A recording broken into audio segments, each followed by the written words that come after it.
Let this be a reminder to you all that this organization will not tolerate failure.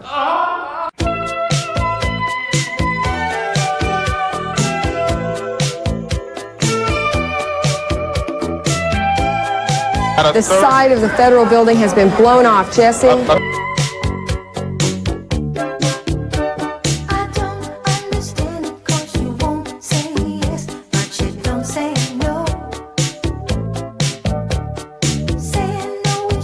They believe they were part of a CIA project called MK Ultra.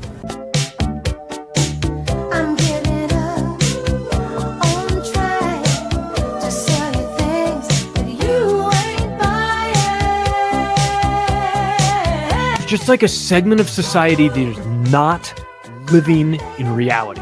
In a certain sense, we're kind of a little bit more Israel's vassal state. There are police chiefs facilitating prostitution networks. Do you understand? It's all in your head. It's your move.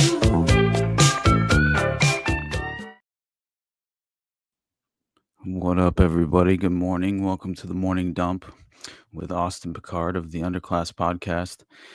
So it looks like Jose's not joining us. He might drop in at some point today. We shall see. But man, in the last 24 hours, it looks like the war drums are beating once more for Tehran as far as Iran is concerned. I was unaware, but in the past couple of days, of course, besides the past 24 hours and the U.S. airstrikes on Yemen, it's very interesting, man, because I was unaware that apparently the new Israeli army chief, who was the individual who also claimed that, right, the Trump's plan for Gaza, restarting the genocide, is legitimately how he effectively, used the terminology, and so it very much seems as if he is just as extreme and radical as the previous, right? And good morning. What's up, you guys? Ball as well. I agree. Wise Elk 130. He says, we are due a false flag, I expect. Keep your heads on a swivel. The sooner the MAGA crowd wakes up, the better. It was all a setup since 2015. Hey, man, I honestly believe that. It's not far off from reality. But what else should we expect from political puppets? And that's always kind of been my perspective since the veil of vulnerability kind of fell to the wayside just due to overexposure of factual details and corroborating evidence and the pattern recognition that is so very clearly a superpower at this point in order to kind of like at least position us in this sort of, well, first of all, to cultivate some sort of viable defense mechanism in the first place, but then also to be able to spot the propaganda, right, as in its infancy before. Because usually the knee-jerk reaction is what they're attempting to achieve. So that's typically the mistake. But good morning, Think, Change, Repeat. What is going on? Hey, say what now? Good morning, brother. Yes, it was a setup. We are seeing Dark Trump now. Yeah, Dark MAGA, right? You think that's a coincidence? Like it's some sort of play on words of some kind, but in reality, man, they very much admit their objectives. I think it's kind of out there in plain sight. It's up to us to identify and defend ourselves and acknowledge the kind of the true agenda that's playing out and being facilitated and implemented on the operational level on a daily basis. But it takes being plugged in to a certain extent to where you can kind of sift through the misinformation and the smoke and mirrors and come up with some sort of fundamental, I would say some sort of structured framework that you can kind of conceptualize these sort of strategic notions for yourself. But WarIsARacket as they say, right? And so here we are once more. It seems as if oh, by the way, that reminds me, there was a really interesting quote that I saw from Thomas Massey that he recently was posting about just regarding U.S. activity militarily in places such as Yemen.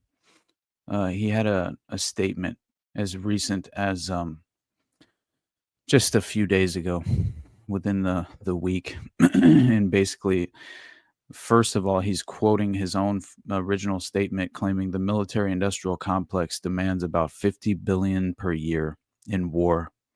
As soon as we quit spending $50 billion per year in Afghanistan, we started spending $50 billion per year in Ukraine. Watch where the next $50 billion per year goes when we stop sending it to Ukraine. The military-industrial complex is always hungry. And then he quotes this and he says, regarding U.S. activity in Yemen, I recently said to watch for a new military engagement to compensate for the pullback in Ukraine. The military-industrial complex demands about $50 billion a year from our government, above and beyond what's necessary to defend our own country. I just think that understanding how they typically function, I would say the status quo is manufacturing consent, and there was never anything, that kind of made that point any better than when I covered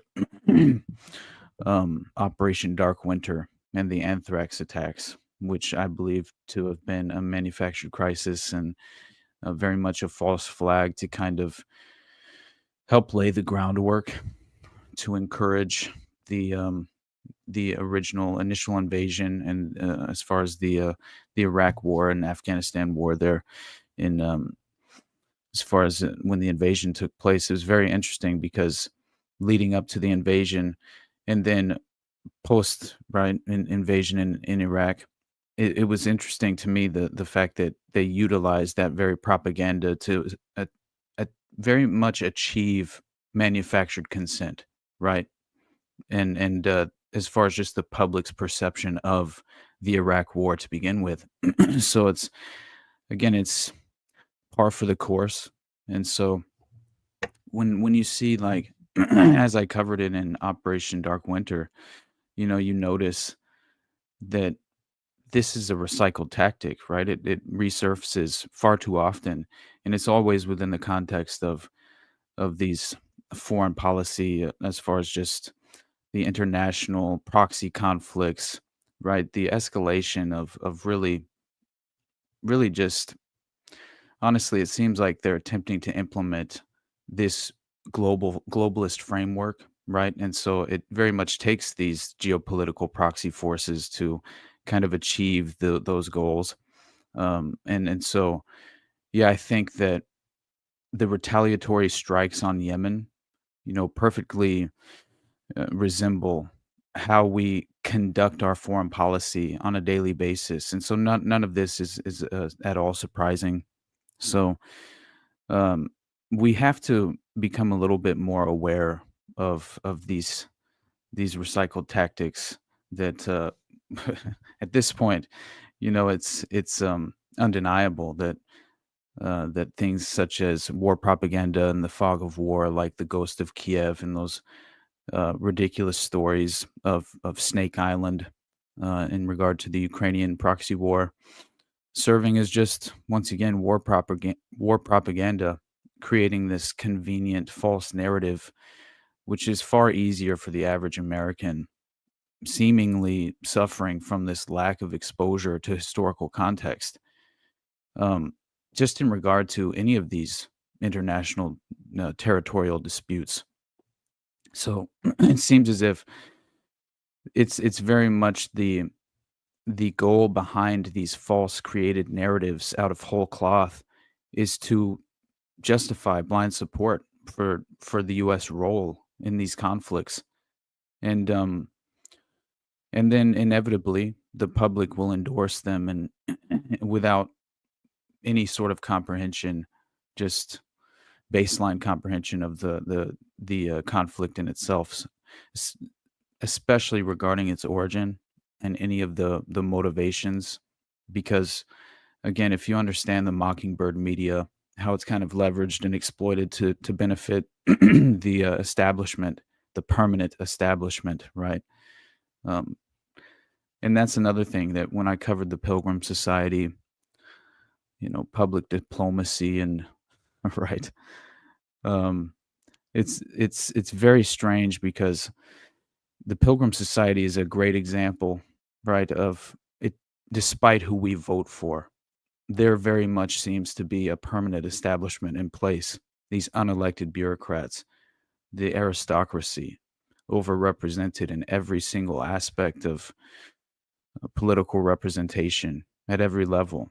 And you see all this local grassroots, all these local grassroots movements are often astroturfed, or at the very least, they've been infiltrated and typically undermined at the right at the authoritative level. So I don't know. It's I'm beginning to, and again, this is yeah. Hey, I'm not Jose. What's up, bud? Boomer Sooner. Yeah, man. So on days when Jose's not here, if you're unaware, we kind of do this show together, the morning dump. So whenever he can't show up, typically I will, and then often we'll do it together as well. So it's possible he might end up dropping by, but yeah. So if you go and support Jose's channel as well, obviously, but if you have yet to become exposed to the Underclass podcast, definitely check that as well, buddy. I have some plans this week to really kind of dig down deep in as far as my process, workshopping some of these ideas, and joking scene from Anchorman. All right, what's up? Hope you're doing well, brother. But yeah, anyway. So I can't remember. You're not Ron. Laugh my ass off.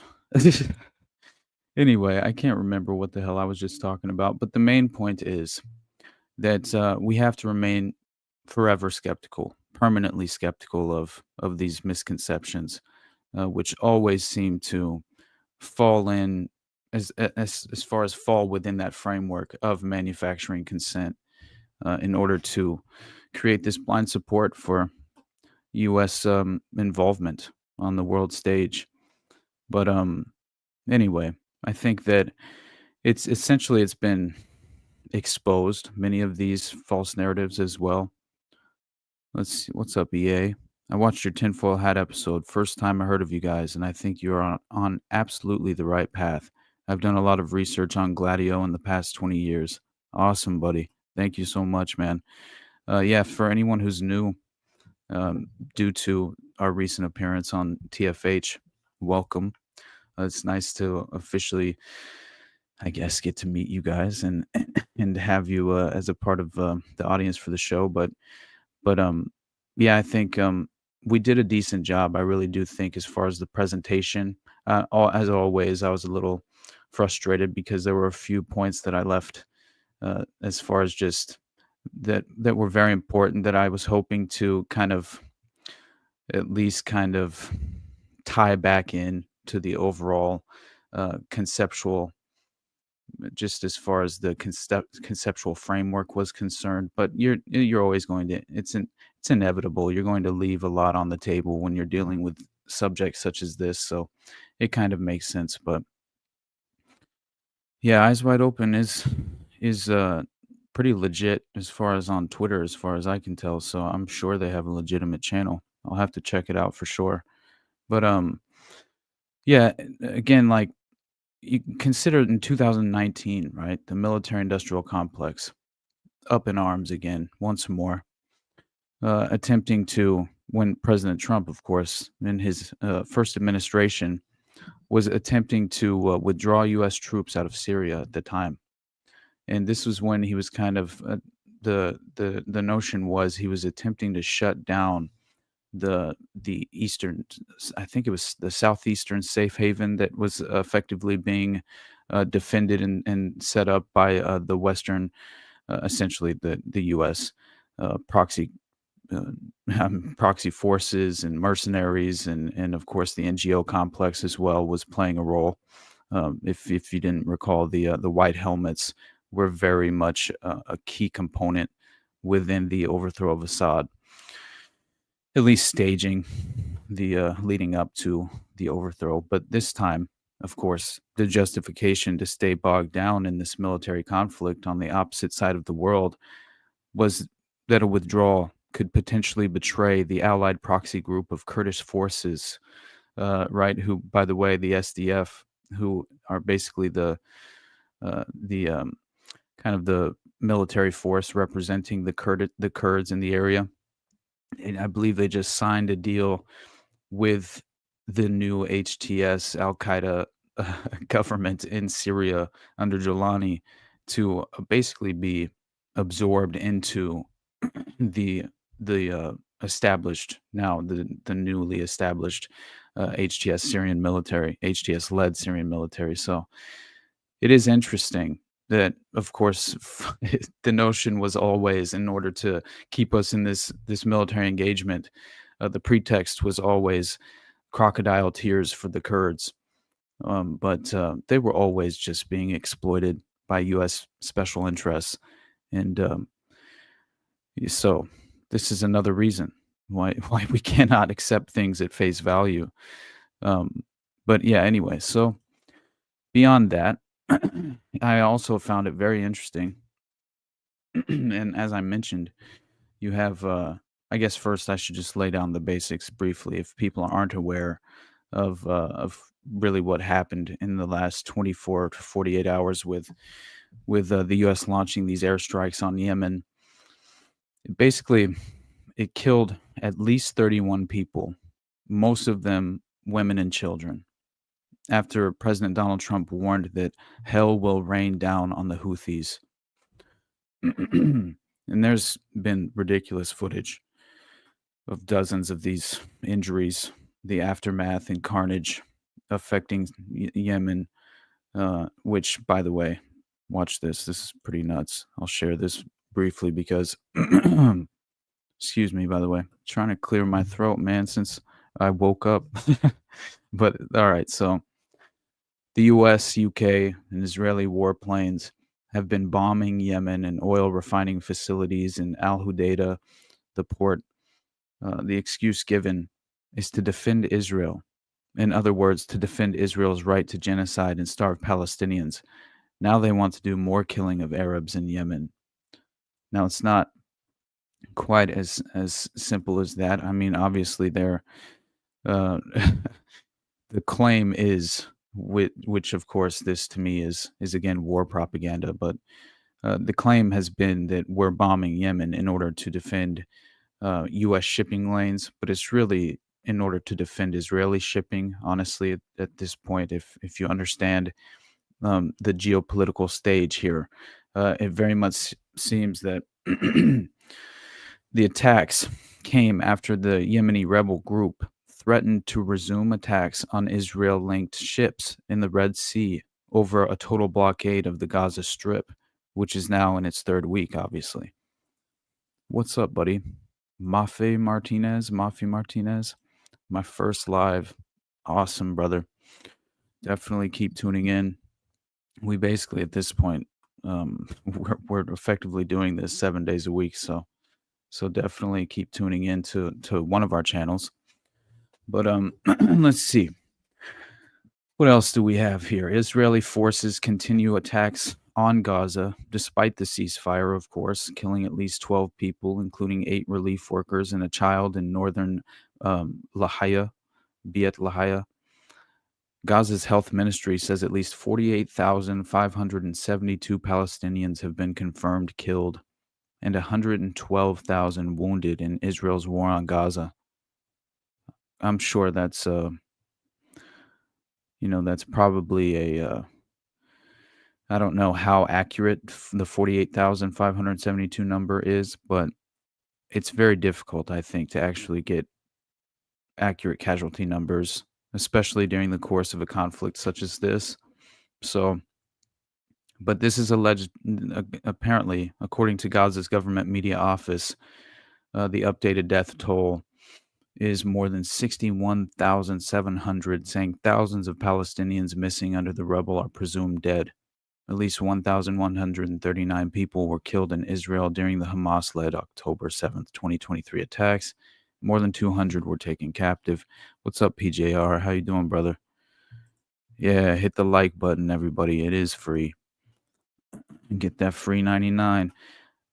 So Houthis promised to retaliate. This is another part of the narrative that I'm not sure how many people are aware of, but there's a statement from the Houthi spokesman, Mohammed Abdul Salam, who accused the U.S. of overstating the threat to shipping operations in order to influence public opinion. What do you know? So the group's political bureau has also issued a separate statement. The statement condemned the treacherous U.S. aggression on the capital, Sana'a, and called the targeting of residential neighborhoods and civilians a full-fledged war crime. It said the attacks came in response to Yemen's stance of solidarity with the Palestinian people and promised that the U.S.'s aggression against the country will not deter Yemen from continuing its support for Palestine and fulfilling its obligations toward Gaza. The statement added that the aggression will not go unanswered, and the Yemeni armed forces are fully prepared to confront escalation with escalation. So, that is sort of the bare bones of the conflict at the very moment. And then, of course, we have antiwar.com has an update here as well that's important, I would imagine, which, of course, outlines in a little bit more detail these major U.S. attacks in northern Yemen as Trump vows overwhelming lethal force, 24 killed. Oh, shit. Jose may pop in a bit. His old lady had him running errands this morning and is trying to get him to bring her to the glasses store. All right, a little Jose update. Go to Warby Parker or something, brother. Nah, drop in if you get the chance, honestly. I have a couple of things I wanted to talk to you about anyway. I think it's, but for the moment, I think it's important to at least finish this small update here on the details regarding these airstrikes, obviously. But then we'll kind of make a pivot because once again, we really have complete and utter violations, blatant violations of the First Amendment and just our ability to exercise free speech in America on behalf of our greatest ally, of course. And so we'll have to get into this extremist Zionist group that allegedly is behind this sort of targeting of free speech and in this sort of newly designed framework, utilizing anti-Semitism as the justification. So it's very, very interesting. But anyway, it looks like early casualty figures. Well, first of all, it seems as if knowing the terms that Trump is using to begin with, right, promising overwhelming lethal force. I believe there was another quote about, bringing hell to. I can't remember the quote now. I had it pulled up a second ago, but it's very similar to what's been said in the context of Gaza. But yes, so he promises overwhelming lethal force against the Houthi movement in northern Yemen unless they stop all attacks on international shipping. So early casualty figures indicate a lot of civilians have been killed or wounded. The most recent figures from Al Mayadeen were at least 24 killed and many more wounded. Now, I think it's been updated, because I did just read the Al Jazeera update, which was from the 16th, so technically this morning. Very early in the morning, though, I believe. But this is from Jason Ditz on antiwar.com from yesterday, so at 3 p.m. Eastern time. So it's a little behind the actual casualty numbers, but I believe it's at least 31, potentially 32. And yes, many more wounded. So 10 civilians were killed in Sana'a alone. Trump said that he had decided to launch decisive and powerful military action against the Houthi terrorists, accusing them of piracy against Americans. He also condemned former President Joe Biden for being pathetically weak and said no American commercial ship has gone through the Suez Canal in over a year. Like many of the important U.S. declarations of war these days, President Trump's announcement came via a post on his social media application, Truth Social, and was punctuated with all caps, railing about hell raining down on Yemen. There you go. Like nothing you have ever seen before. Trump also notably took time out from announcing attacks on the Houthis to threaten Iran in the post. My God, our greatest ally just keeps making life better for everyone. Gee, I just love my greatest ally and their happy, friendly Sky Daddy. Oh, geez.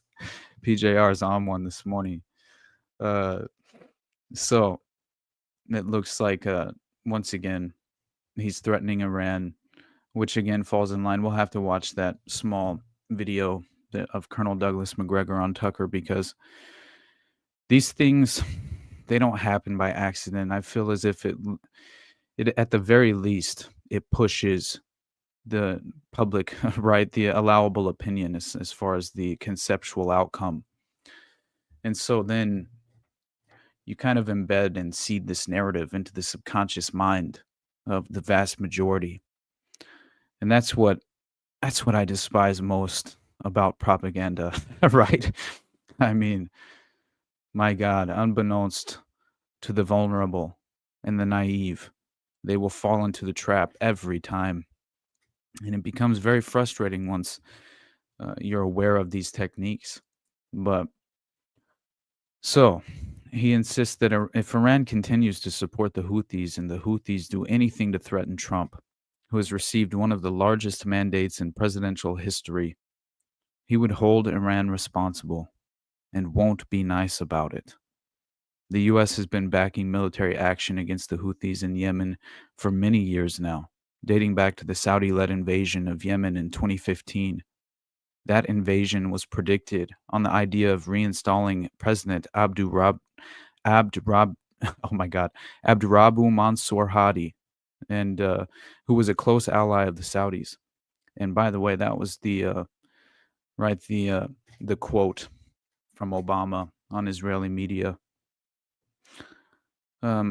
essentially justifying this proxy conflict that, and if you remember, when we gave Saudi the green light, we were helping with the bombing campaigns, obviously. So we were not only, I think, at a certain point, we just started bombing Yemen, and like ourselves, but at the beginning, I believe it was a Saudi-led coalition, is how it was being described, and the U.S. was just providing all of the essential expertise necessary for the airstrikes, if I remember correctly, and of course that's all been thrown out.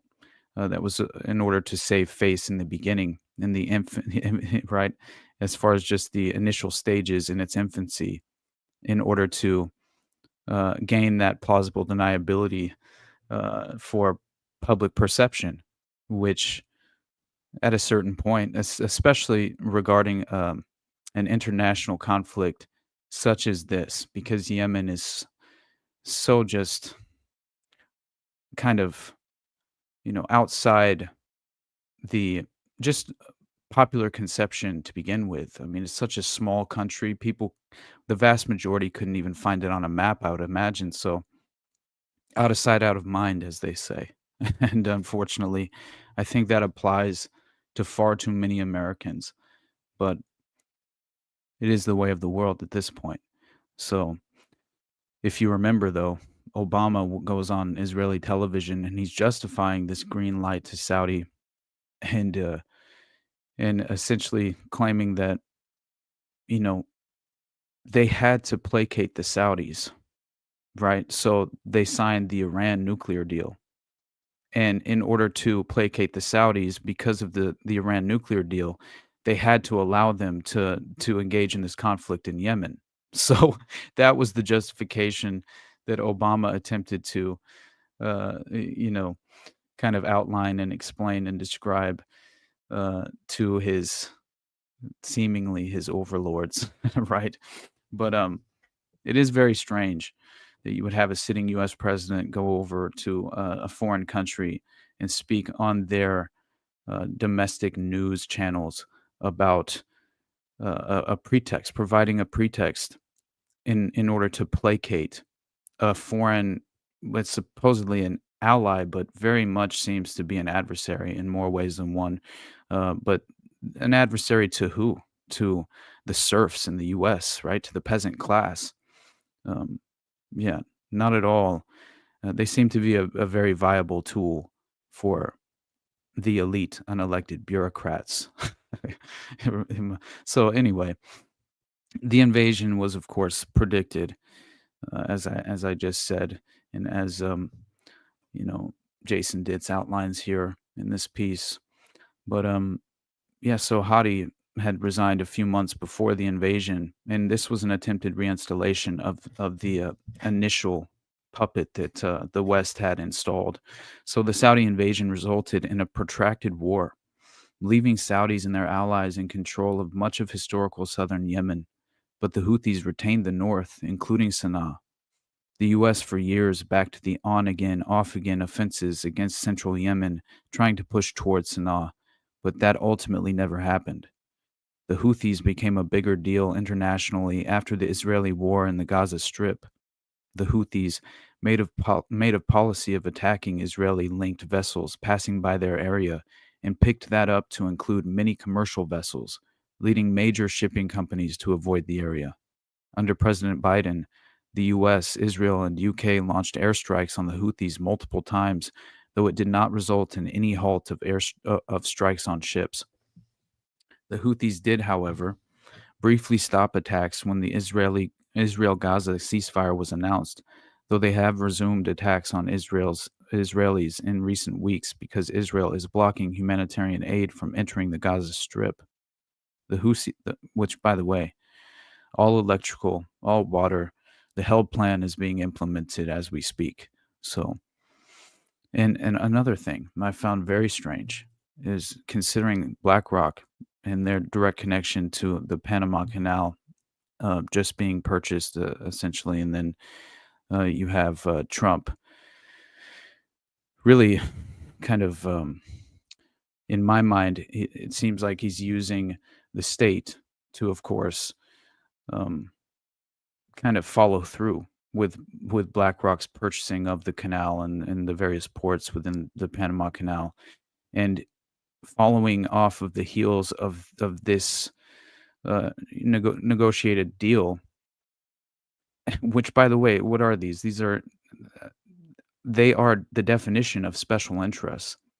Okay, so I think that Cuba, Panama, and Venezuela all experiencing blackouts at the same time within the past few hours is very strange, and again, something that I think is worth mentioning because apparently that is effectively taking place in this very time. So I don't know that, knowing the geopolitical stage and how these things function, I don't believe that you have blackouts such as this, essentially nationwide blackouts done by accident. I think it's very much by design.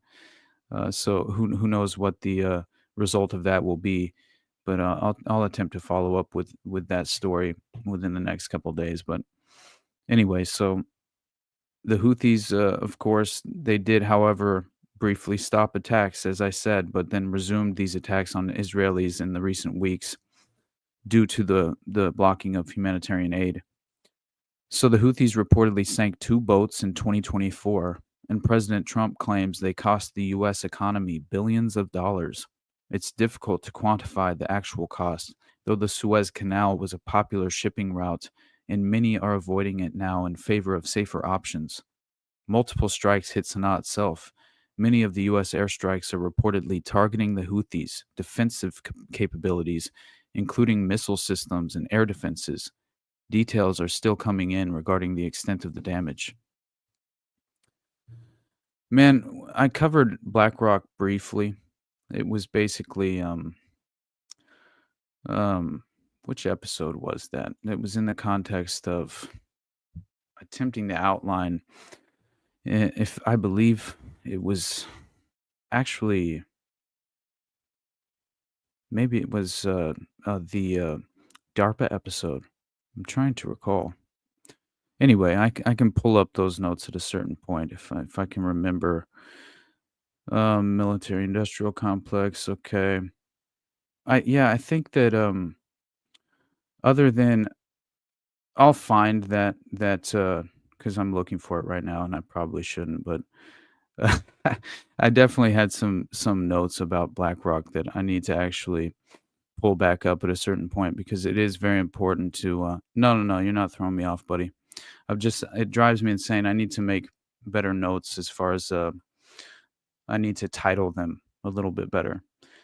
Because I swear, man, the way I go schizo on some of my episodes, I put far too much into the context of the episode occasionally, and although it kind of plays into the overall point that I'm attempting to make and the conceptual outline that I'm attempting to kind of form for the episode, it doesn't quite always perfectly directly tie into the subject and topic at hand, but I'll let you know if I remember and pull it back up. But what I do want to talk about, because this is I think something I had mentioned in just promoting the this morning's show. Yeah, there are always blackouts in Venezuela, for sure, buddy. But I think that many of them are by design, right? Especially considering just how the state functions in Venezuela, but also you consistently have to realize the NGO complex at work that's always inevitably at play, attempting to kind of destabilize and create domestic chaos, and very much falls in with sort of modern Operation Gladio techniques. So I do think that many of these just various NGO organizations, non-governmental organizations, are utilized in that very same, conceptual, strategic, viable, operational standpoint. So it reminds me of Whack and Hut every time. But anyway, what's up, Dan McG? So yeah, let's look at this because this will blow your mind. Apparently, the new Israeli army chief will he claims 2025 will be the year of war with Iran. So that's comforting. And if you aren't already very much aware, that falls perfectly in place with General Stanley McChrystal, or not Stanley McChrystal. My God, I'm always thinking about the operators, the runaway general, but General Wesley Clark. And when he was talking with Amy Goodman on Democracy Now! In that live interview, and he explains this what was at the time top secret, I believe, State Department memo. Oh, nice, buddy. Jose might drop in the next 45, but yeah. Many of us, all of us by now should be well aware of Wesley Clark and and the 7-country plan. And so, yeah, I think that Iran, obviously being among the list and seemingly being one of the last key components of the list, this is the goal. This has been the strategic framework for decades, honestly. And so let's see what the new Israeli army chief has to say. Days after Israel's new army chief said they were ready for war with Iran in 2025, the U.S. Central Command, CENTCOM, announced the deployment of American bombers in the Middle East for an operation. CENTCOM announced on Thursday, March 6th, that they conducted their mission in 2 weeks, involving a strategic bomber unit in the Middle East. This operation was executed on Tuesday, March 4th, A B-52 Stratofortress bomber flew from RAF Fairford in the UK and entered the CENTCOM operational area after crossing Europe. The mission included air refueling and joint exercises with partner nations. The U.S. stated that the goal of the operation was to enhance coordination with regional partners and demonstrate its military capabilities. This aligns with the strengthening of military cooperation with allied countries. Previously, the Israeli army had announced that in joint exercises with the U.S., fighter jets such as the F-15 and F-35 were also involved in the drills, emphasizing their operational readiness. The announcement from CENTCOM followed remarks by Eyal Zamir, Israel's new chief of staff, who declared that 2025 would focus on conflict with Gaza and the Islamic Republic of Iran. The Israeli army strategy will be restructured to tackle the Iranian threat specifically. Eyal Zamir, who took office on March 5th, replaced Herzi Halevi, I believe. The new chief of staff emphasized the importance of victory as a core value and highlighted Israel's readiness for a full-scale defense, including confronting Iran and its proxy forces. The recent series of military operations demonstrate heightened tensions between Israel, the U.S., and Iran. The U.S. military's continued presence in the Middle East, alongside Israel's intensified focus on Iran, signals the growing risk of conflict. Israel's new military leadership has made it clear that they will prioritize addressing the Iranian threat. As both nations prepare for possible military confrontations, it's evident that the Middle East remains a volatile region. The military posturing by Israel, backed by U.S. operations, suggests a strategic alignment to counter any potential Iranian escalation. This further solidifies the commitment of both Israel and the U.S. to prevent Iran's nuclear ambitions. Wow. So again, it falls in line with the war propaganda. Iran is building a nuclear weapon. We must stop them. It's just the most ridiculous. How long are we going to allow this false narrative and misconception to remain alive in the media cycle? At a certain point, it's due to the fact that it fundamentally works, right? It works to achieve that public as far as misdirecting the public it's very viable. So let's see. That was by the way, that last article was from basically last week, and this a few days later, there was another article that essentially said the same thing from the Jerusalem Post, and it's just reinforcing once again this new IDF chief, right, and the attempted what very much seems like it's oh my gosh, what is happening here? My give me a second, guys. My computer's tripping. There we go. Boom. Okay. So, the Jerusalem Post, IDF Chief Zamir declares 2025 a year of war on Gaza and Iran. New IDF Chief of Staff Eyal Zamir moves to restructure IDF strategy on Gaza and Iran. What is up, Josh 722 GM? Yeah, I am glad everybody's up and here on a Sunday. Happy Sunday, by the way. I know that I guess we're kind of presenting a little bit more of the doom and gloom prospects here, but we'll pivot here in a moment and at least discuss. There was a positive. All right, Voice of America and Radio Free Europe was dismantled, essentially, and so hey, another voice box for the CIA running these misconceptions of false narratives on behalf of the State Department and the intelligence apparatus.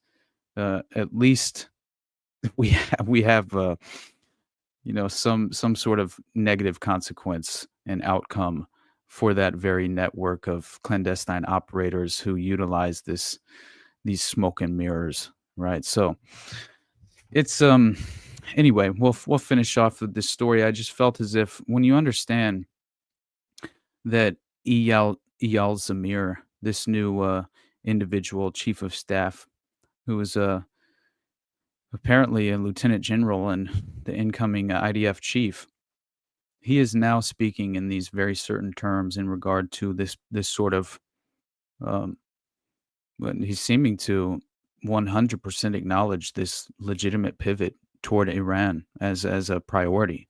And again, this was, if you remember, Jose and I have been discussing this often in the recent weeks because it has seemed as if this was the inevitable result, was some sort of pivot to Iran. And it did seem as if the war drums were beating for Tehran. And yeah, knowing now, essentially, that, and it was very strange. I'll talk about that in a second. I don't want to go too schizo, but so he said that he will emphasize the concept of victory as an important value, as in recent years, the IDF had been focused on relative victory or deterrence, allegedly. Additionally, he has decided that all efforts will be made to return the hostages from Hamas, though no specific policy changes have been named. Moreover, he has decided that a new IDF budgetary framework will be set in the second half of 2025. Zamir has ordered breaking up the IDF strategy and Iran command into other components and other IDF commands, though at press time, the Jerusalem Post had no information about how this would advance and not harm preparations to deal with Iran and its nuclear program. The IDF has developed many relatively new Iran units in the IDF intelligence and Air Force commands, and these newer units have possibly made the old unified Iran-focused command less central. Zamir appointed former Major General Sami Turgaman to head a commission for implementing the lessons of the October 7 IDF probes that were published over the last week. He ordered full cooperation with outside authorities probing October 7, likely a reference to the State Comptroller's Office, which had a year-long fight with Zamir's predecessor, Herzi Halevi, over cooperation during wartime. In addition, Zamir decided to add a new tank division and to consider adding a new infantry division. Zamir may also take apart the Northern Infantry Forces Command, which runs in parallel to the Northern Command. Very interesting. So we are seeing some sort of escalation in regard to in my mind, the Iran policy, the Iranian policy, and it is a priority as far as Israeli interests are concerned. So this has been the reason that I very much, and also obviously knowing the Wesley Clark 7-country plan, it's been in the framework of the geopolitical benchmarks for the United States as well. So, all right. So let's see. Beyond.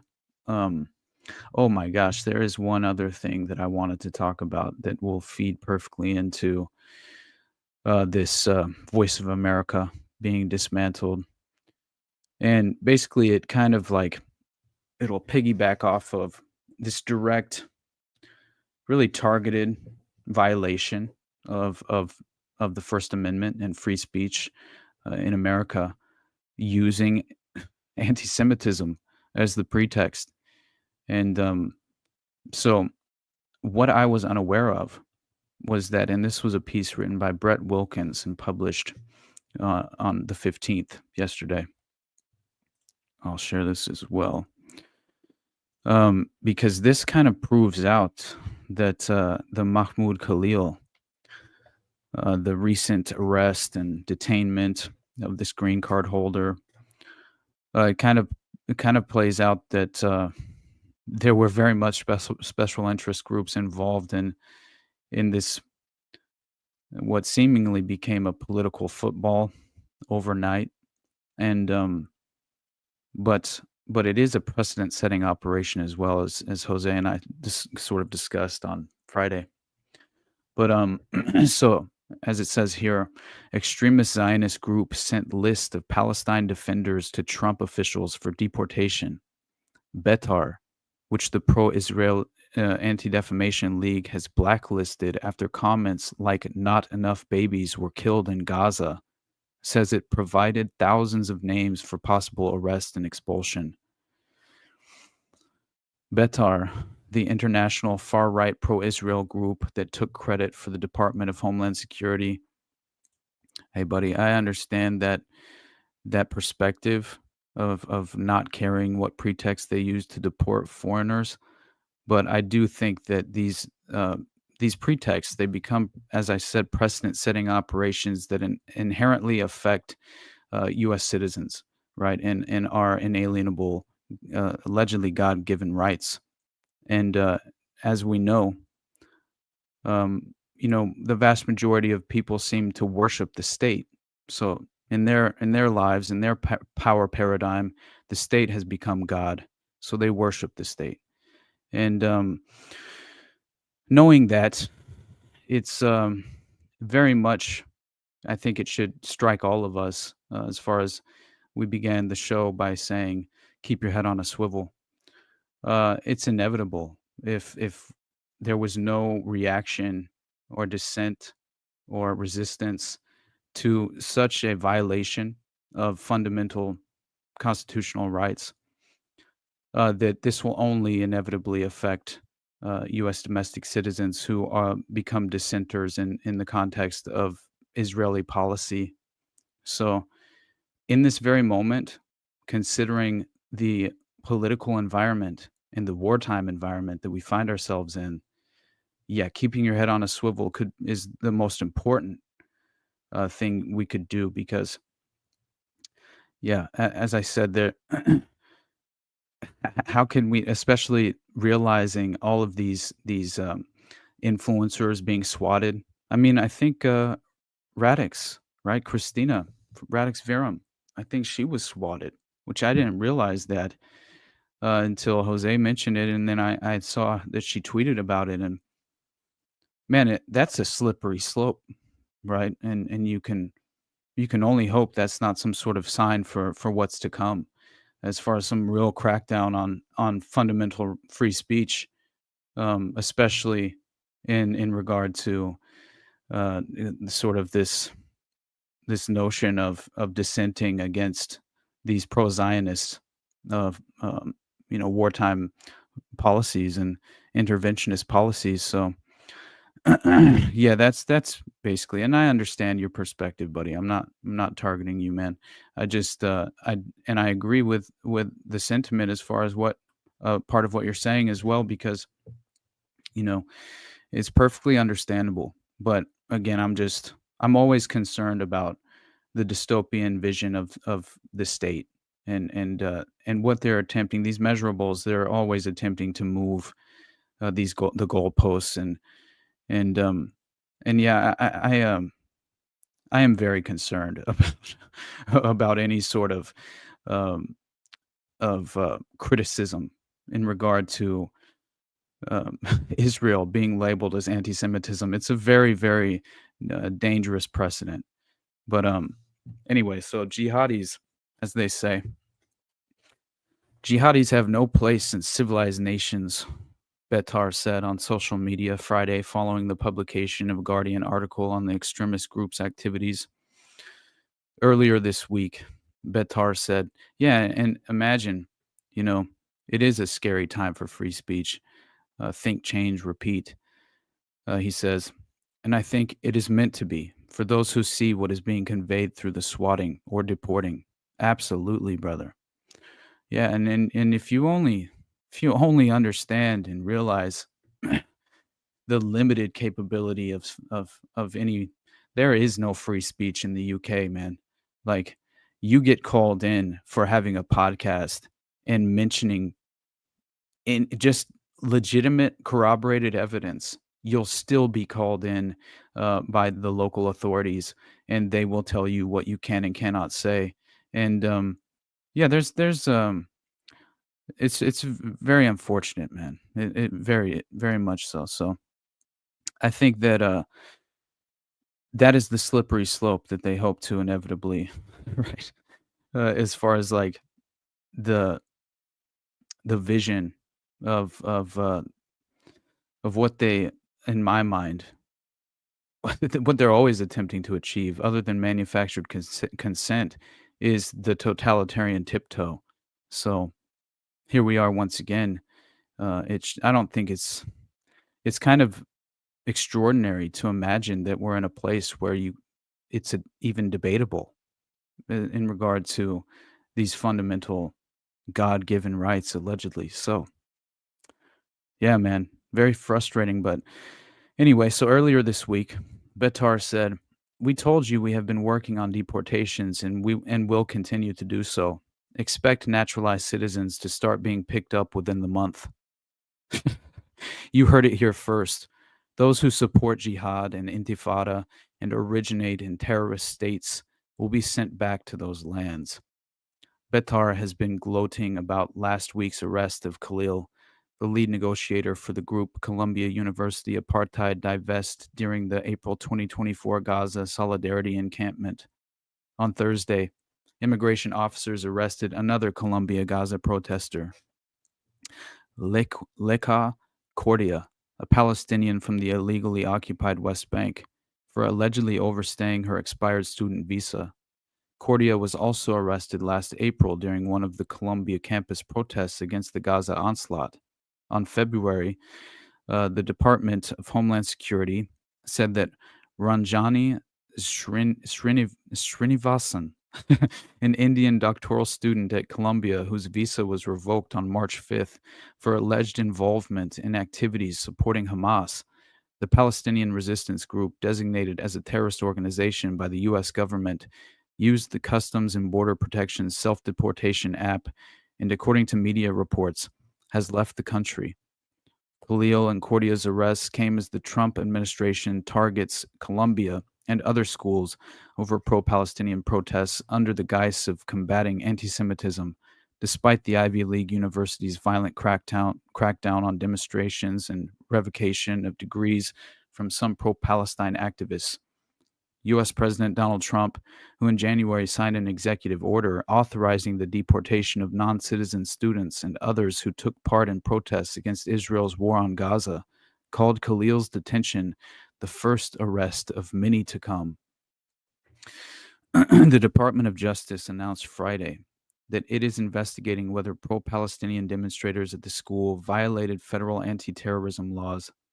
This followed Thursday's search of 2 Columbia dorm rooms by DHS agents and the cancellation earlier this month of $400 million worth of funding and contracts for Columbia because the Trump administration says university officials haven't done enough to tackle alleged anti-Semitism on campus. Now, hey, I won't criticize any sort of withdrawal of funding from these universities and institutions. I'm very much in favor of that. Now, the reason behind withdrawing the funding, yeah, not so much. I don't exactly agree with that, but I will say that it's very strange, right? It's essentially, it's kind of that the Horton Law, as Scott Horton likes to say, right? They always follow through with the worst of their promises and never follow through with any of the best of their campaign promises. And that is just the status quo, I believe. But yeah, we could talk about this one for far longer if we wanted, but I honestly think that that's probably enough discussing this group. But it does seem as if you have special interest groups like an extremist Zionist organization, which Betar is, 100% fall into that category. Yeah, no such, exactly, man. No such action was taken against BLM protests, which were much more damaging. Yeah, absolutely. It is basically J6 for people protesting Israel. Yeah, it's for sure, man. I agree, no doubt. It is a step away from Bolshevik gangs, honestly. But yeah, the collapse of the empire. Welcome to Rome in collapse. They always pick a scapegoat to blame for the fall. Try not to get thrown to the lions. That's a great statement, Wise Elk 130. But I do think that that understanding, and by the way, understanding the BLM riots were a manufactured crises. That achieved goals, right, and benchmark agenda items that you could never even imagine. As far as it really escalated the agenda, and I believe that understanding that it was really just a product of the George Soros color revolutions and regime change operations coming home, right? Another example of how the NGO complex has been utilized over the course of just decades, the generations at this point. That is what took place, and as far as the BLM riots are concerned, and so yeah, I'm not at all surprised that there weren't any real consequences in terms of it was far less the government footprint in regard to its reaction to those protests to the violent riots, right? And but again, this is by design. So I don't believe that it matters what you are protesting and if it is playing into the destabilization aspect of things. But if you're actually questioning the grounds of the policy position, well, you're going to be misdirected, right? As if you're just a member of the public. So it falls in with when I was doing I was prepping for Mockingbird the other day to talk with William. It was interesting because I wasn't aware of this German journalist who exposed the CIA buying news stories in like 2014, and then he dropped dead like very soon after. But his name was Udo Ulfkotte, and he's a German journalist and a former editor of Frankfurter Allgemeine Zeitung, who exposed the CIA and U.S. government's control of the news media, and then died of a heart attack. And on January 13th, Udo Ulfkotte, he died of this, reportedly of a heart attack. He was 56, and he was the author of a book called Journalists for Hire: How the CIA Buys the News. And he had exposed, and again, this was in, I believe, 2014, but he exposed the CIA was at least involved in buying news, some of which we already, of course, knew due to Operation Mockingbird. But again, this falls perfectly in line with the operation to control the mainstream media. But it's interesting because in an exclusive interview with Ulfkotte in October 2014, he says, "We're talking about puppets on a string, journalists who write or say whatever their masters tell them to say or write. If you see how the mainstream media is reporting about the Ukraine conflict, and if you know what's really going on, you get the picture. The masters in the background are pushing for war with Russia, and Western journalists are putting on their helmets. I'm ashamed I was part of it. Unfortunately, I cannot reverse this. Although my superiors at the Frankfurter Allgemeine Zeitung approved of what I did, I'm still to blame. But yes, to my knowledge, I am the first to accuse myself and to prove many others are to blame." In another 2014 interview in November with the Oriental Review, he says, "I didn't get money. I got gifts. Things like gold watches, diving equipment, and trips with accommodations in 5-star hotels. I know many German journalists who at some point were able to take advantage of this to buy themselves a vacation home abroad. But much more important than the money and gifts is the fact that you're offered support if you write pieces that are pro-American or pro-NATO. If you don't do it, your career won't go anywhere. You'll find yourself assigned to sit in the office and sort through letters to the editor. When you fly to the US again and again and never have to pay for anything there, and you're invited to interview American politicians, you're moving closer and closer to the circles of power, and you want to remain within the circle of the elite, so you write to please them. Everyone wants to be a celebrity journalist who gets exclusive access to famous politicians. But one wrong sentence, and your career as a celebrity journalist is over. Everyone knows it, and everyone's in on it. Yeah, so it gets far more interesting in regard to this Ulfkotte, this German journalist. It's very important as well because it just goes to show Mockingbird never ended, right? And I think that's one of the most important things you can point out, honestly, at this point, regarding the manipulation of the press, right? And so, yeah, I'm very much. Oh, I did say that I would talk about Radio Free Europe and the Voice of America being dismantled, which is a positive, as I mentioned.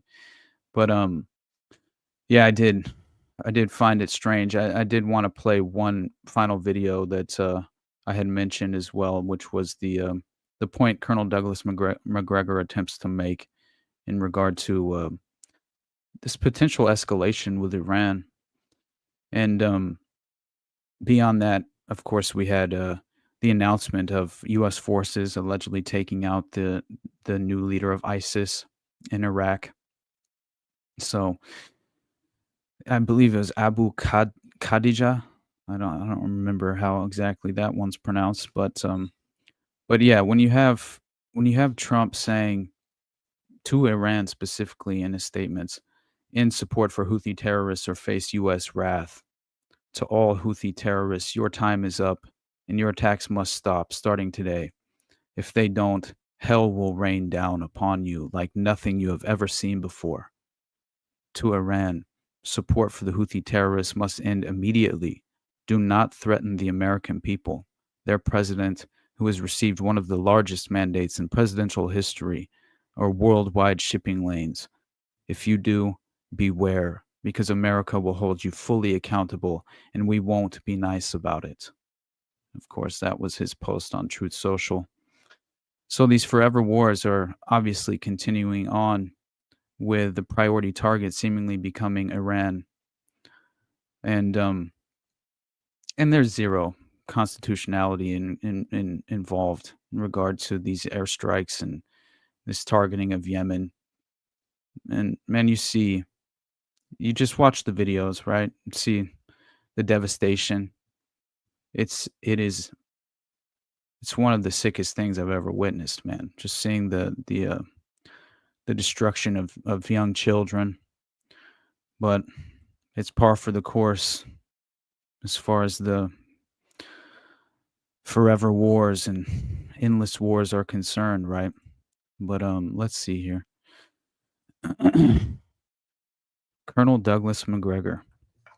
This is very interesting to me. His now I had also mentioned how he, in the same interview, he explained how Mexican cartels are far more a threat to us than Iran or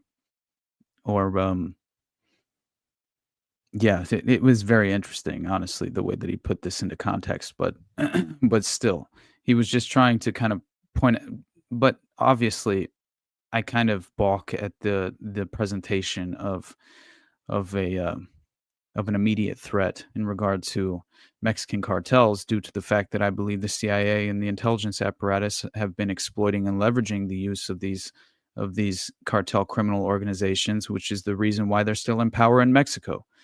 Because I don't believe that would even be effectively possible without the support of the United States intelligence apparatus. Yeah, I believe Mexican cartels are working for the CIA. They've been manufacturing methamphetamine for decades with the CIA's support, and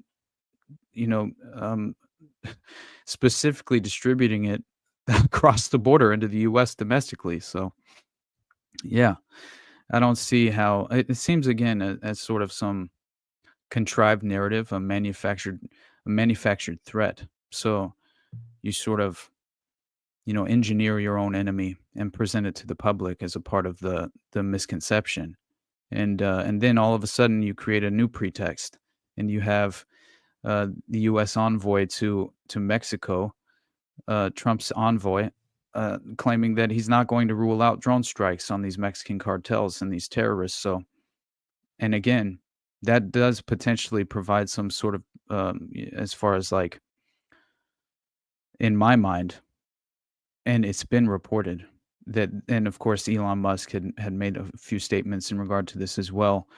But it's very interesting that there could be some sort of precedent-setting notion that could involve drones in the domestic U.S. and even potential drone strikes being greenlit domestically, which would be dystopian as hell.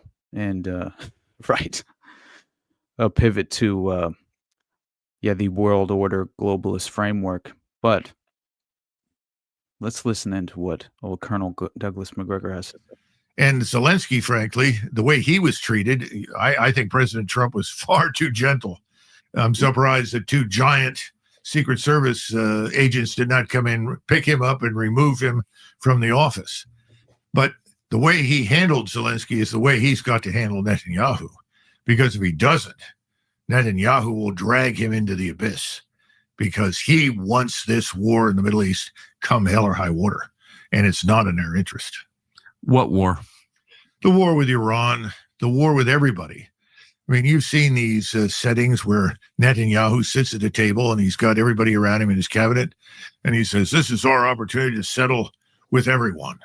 We're fighting on 5 fronts. No, we're fighting on 7 fronts. And he starts ticking off, everyone from the Houthis to the militias in Iraq and Syria and now Iran and so forth. If you look at the map today, he's trying to occupy Syria all the way up to the edge of Damascus. And Erdogan, who is a very clever but slippery character, has already said, forget it. We're not going to tolerate that in southern Syria. So he's pushing the envelope to the very edge. In Damascus, there are 3 great Islamic cities in the region.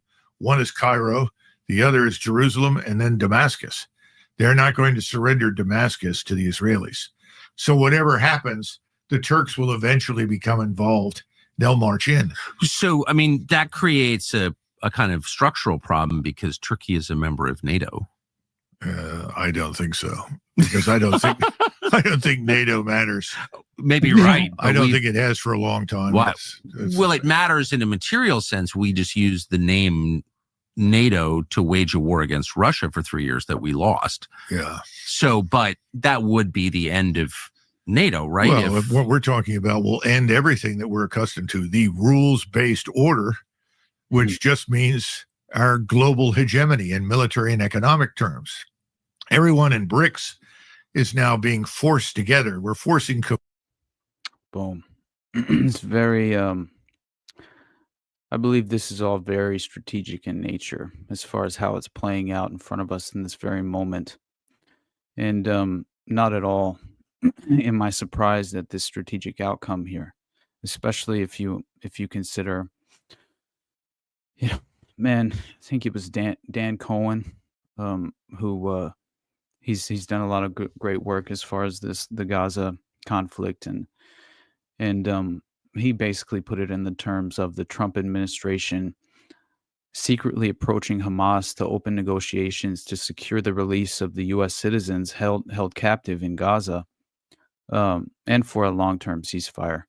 But Israeli media allegedly leaked this story, denounced the Trump administration's hostage negotiator, which we had talked about on Friday, who was a college roommate of Jared Kushner's, and also the original negotiator in the first Trump administration for the Abraham Accords, and bombed Gaza in violation of the ceasefire. So Trump responded to these provocations by bombing Yemen. The U.S. does not have sovereignty under Zionism. And I just felt like that was such a perfect statement made by Dan Cohen that it very much I think, accurately portrays what is taking place in regard to these conflicts playing out. And obviously the obvious escalation as well. And so, yes, it's this is all due to the consequences of we've been, the Saudi-led coalition, and really it's the U.S. led coalition, but uh, placating the Saudis in this attack and targeting of Yemen, it really also plays very much into Israeli interests on the world stage, and so that has to be acknowledged. And anyway, just knowing Trump's recent statements regarding Iran, I'm very much skeptical, especially, by the way, the ISIS leader allegedly being uh, uh, targeted and executed. Man, there was Craig Murray was a former British diplomat, and he put it into the terms of which we are well aware of now. But the fact of the matter is that there's a reason why ISIS never attacks Israel, and it's because they're sponsored by the CIA and Israeli interests. And I think more people should be aware of how these proxy forces are utilized to benefit the empire and the permanent establishment. So, one last note on Iran, and we shall pivot. But it is important to hear what, at least the messaging and the terms being used and thrown around by the sitting president. And that's going to be the next thing you'll be talking about is Iran. What's going to happen with Iran? And there'll be some interesting days ahead. That's all I can tell you. You know, we're down to final strokes with Iran. That's going to be an interesting time. And we'll see what happens. But we're down to the final moments. We're at final moments. Can't let them have a nuclear weapon. I think that I would have had a deal within 1 month after the rigged election of 2020. They were all set to make a deal. And then when I lost, they saw this person who's a stupid person, very stupid person. And they said, let's not make a deal. And they were right. He took the sanctions off. They became rich under Biden. They went from having no money to having $300 billion. And that's going to be the next thing you'll be talking about. So I do think that Iran is very quickly becoming this priority target. So again, something we should be very aware of. Keep our at least remain skeptical, but as we continue to say, the theme throughout this episode seems to be keep your head on a swivel, my friends. So now we have a new reason for the permanent establishment to sort of, shed their crocodile tears, which involves this, the Voice of America being dismantled, which, man, this crossed my radar within the past 24 hours, where Trump ordered the dismantling of 7 federal agencies, including U.S. Agency for Global Media. And understanding how Voice of America and Radio Free Europe has been utilized by the intelligence apparatus to spread disinformation on the world stage internationally, to, again, manipulate public perception and manufacture consent in every way for further escalation, or just for the fundamental support of these international conflicts, which again falls under the umbrella of manufactured consent. So I had to take screenshots of this because, again, everything gets paywalled so quickly. I can't trust these publications, and it's far too expensive to actually pay any of these mainstream media outlets, and why would you want to in the first place? So but this is a positive at the very least. I mean, obviously wartime propaganda will not cease to exist, and the intelligence apparatus will very effectively continue their manipulation of public perception, utilizing the media in that very framework and strategic framework. But still, we got to take these victories when they come, do our small victory lap, and then re-engage with reality. But so President Trump, he signed an executive order directing the elimination of 7 additional federal agencies responsible for jobs such as labor mediation and homelessness. And by the way, this is a interesting framework for this political framework, I would say, for this narrative. It's obviously taking the side of the institutions and the permanent establishment. So it's any sort of budget cuts or any sort of firing of a federal employee, or God forbid, the closure of some crucial institution or organization that has been utilized for these purposes. Yeah, you're going to see a overwhelming knee-jerk reaction and a negative. I would always imagine a negative perspective attached to it, and that is only. I would imagine that is, if only due to, right, the media's direct relationship with. They're inherently compromised by the establishment. So Mockingbird taught us this by now. So the order issued just before midnight Friday directs the largely obscure agencies to be eliminated to the maximum extent consistent with applicable law. It also orders the agency heads to reduce the performance of their statutory functions and associated personnel. Leaders of each entity must submit a report to the Office of Management and Budget confirming full compliance within 7 days. GM Marty McFly, what's up, brother? Scapegoats, coast to coast. Absolutely, my friend. So, is the orange man circumcised? Asking for a friend. Man, that is some insider information. I don't know, brother. We'll have to, I'm sure someone within the Epstein network is aware. So this order continues the reduction in the elements of the federal bureaucracy that the president has determined are unnecessary. The order states, targeted for elimination are the U.S. Agency for Global Media, which is the parent company of Voice of America, which funds international media, the Woodrow Wilson International Center for Scholars and the Smithsonian Institution, a government-funded think tank, the Institute of Museum and Library Services, which supports libraries, archives, and museums in every state, the United States Interagency Council on Homelessness, which aims to prevent and end homelessness. Yeah, sure.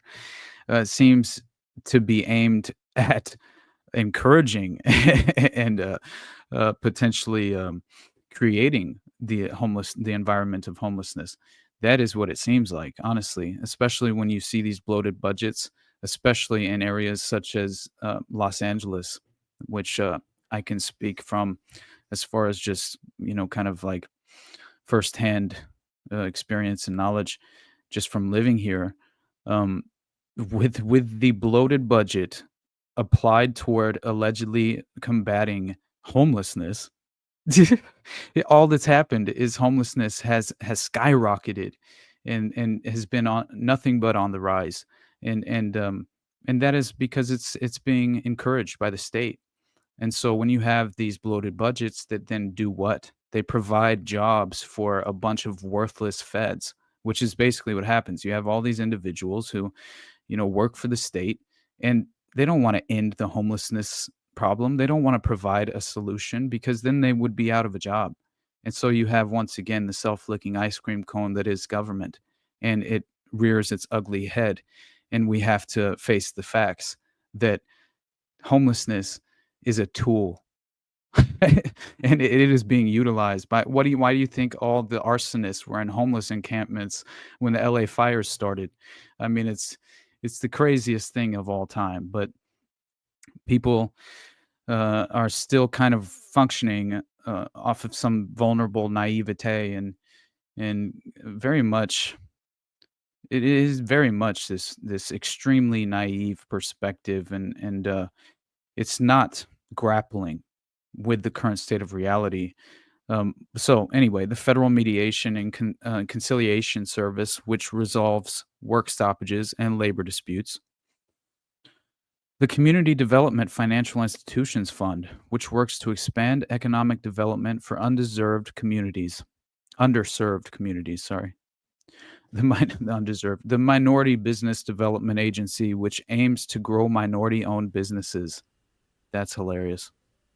Oh shit! What up, brother? Oh, I was gonna sit here quietly as long as I could because I I know just saw you I don't know. I assumed you were like on a different tab, so like because I know how StreamYard's set up, so I'm just gonna Right. I'm just gonna sit here, and that way when he changes back, he's like, "What the fuck? How long you been there?" Dude, all right, it didn't work. I guess you I don't know. I guess you had it up, or maybe you're split screening it. I don't know. I split screen it. Dog. Oh, dude, you fucking stepped up another level, huh? I'm just laptopping it. up. I'm gonna have to go that way one of these days. For sure. Just I one do screen, laptoping it, just bootstrapping. Telling you, man. It's nice at least for when I'm pulling up, like as far as like some of these stories. Otherwise, I wouldn't be able to monitor the chat as Yeah. actively. Are you desktoping it or are you laptoping it and you I'm attach a still monitor? laptoping it now. What do you brother. attach a separate monitor?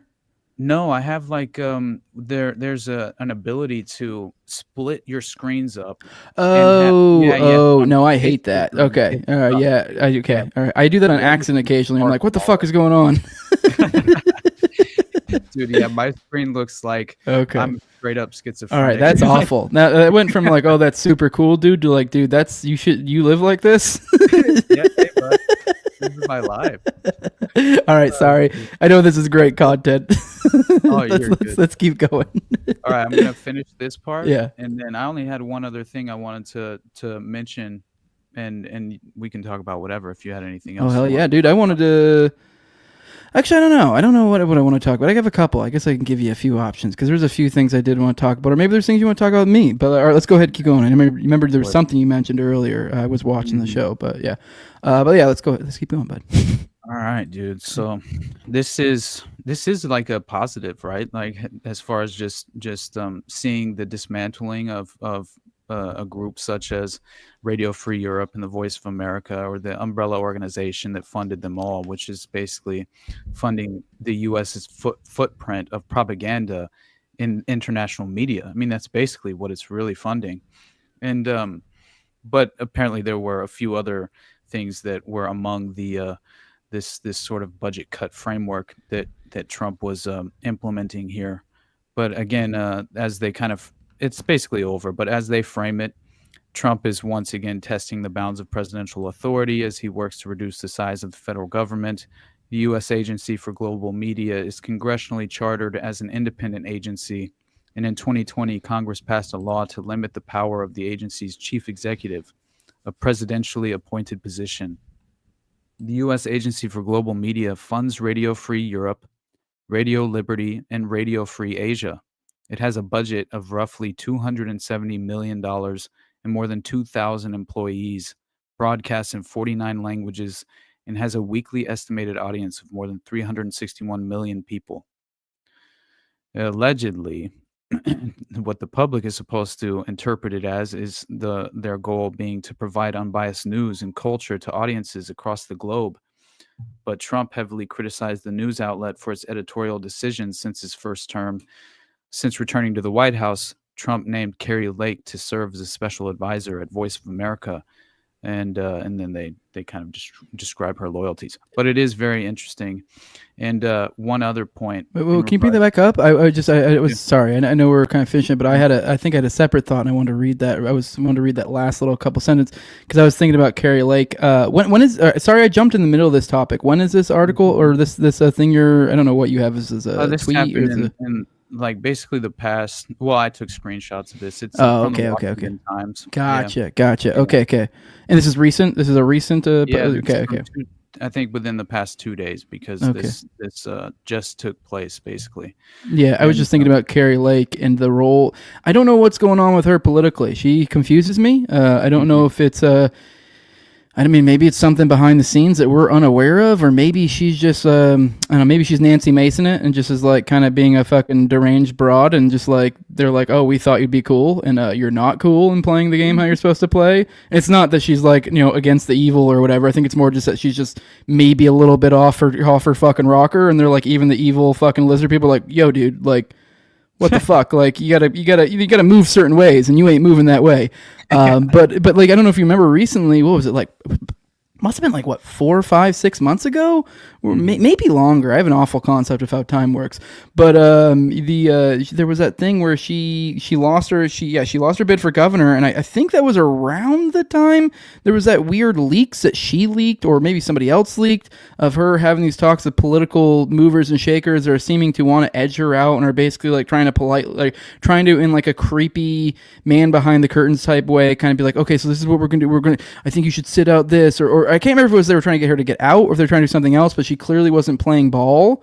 And like that was kind of, so it's like one of those things where like you can see it as theater or you could see it as seeing behind the curtain. It's just a really, I don't know which, or some combination of the two. Yeah. And then we're like, so you're like, what the fuck happened with Carrie? Like, because absolutely. Especially considering that she apparently, as this states in the final sentence, she makes this claim at CPAC that Voice of America won't be Trump TV on her watch. I would like to see that statement from her, though, because it depends on how she delivers it. Because that could be in response to someone saying, "Oh, is this just going to be Trump TV?"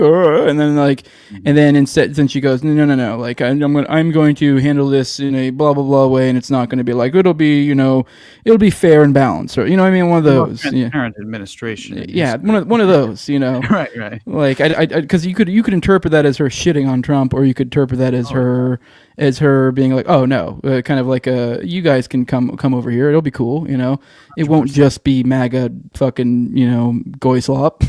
Yeah, exactly. So, yeah, but look at this as well, because this falls perfectly in with this sort of conversation, which is that basically these certain judges are not going to allow this to even take place. Some of these budget cuts and some of these firings of federal employees.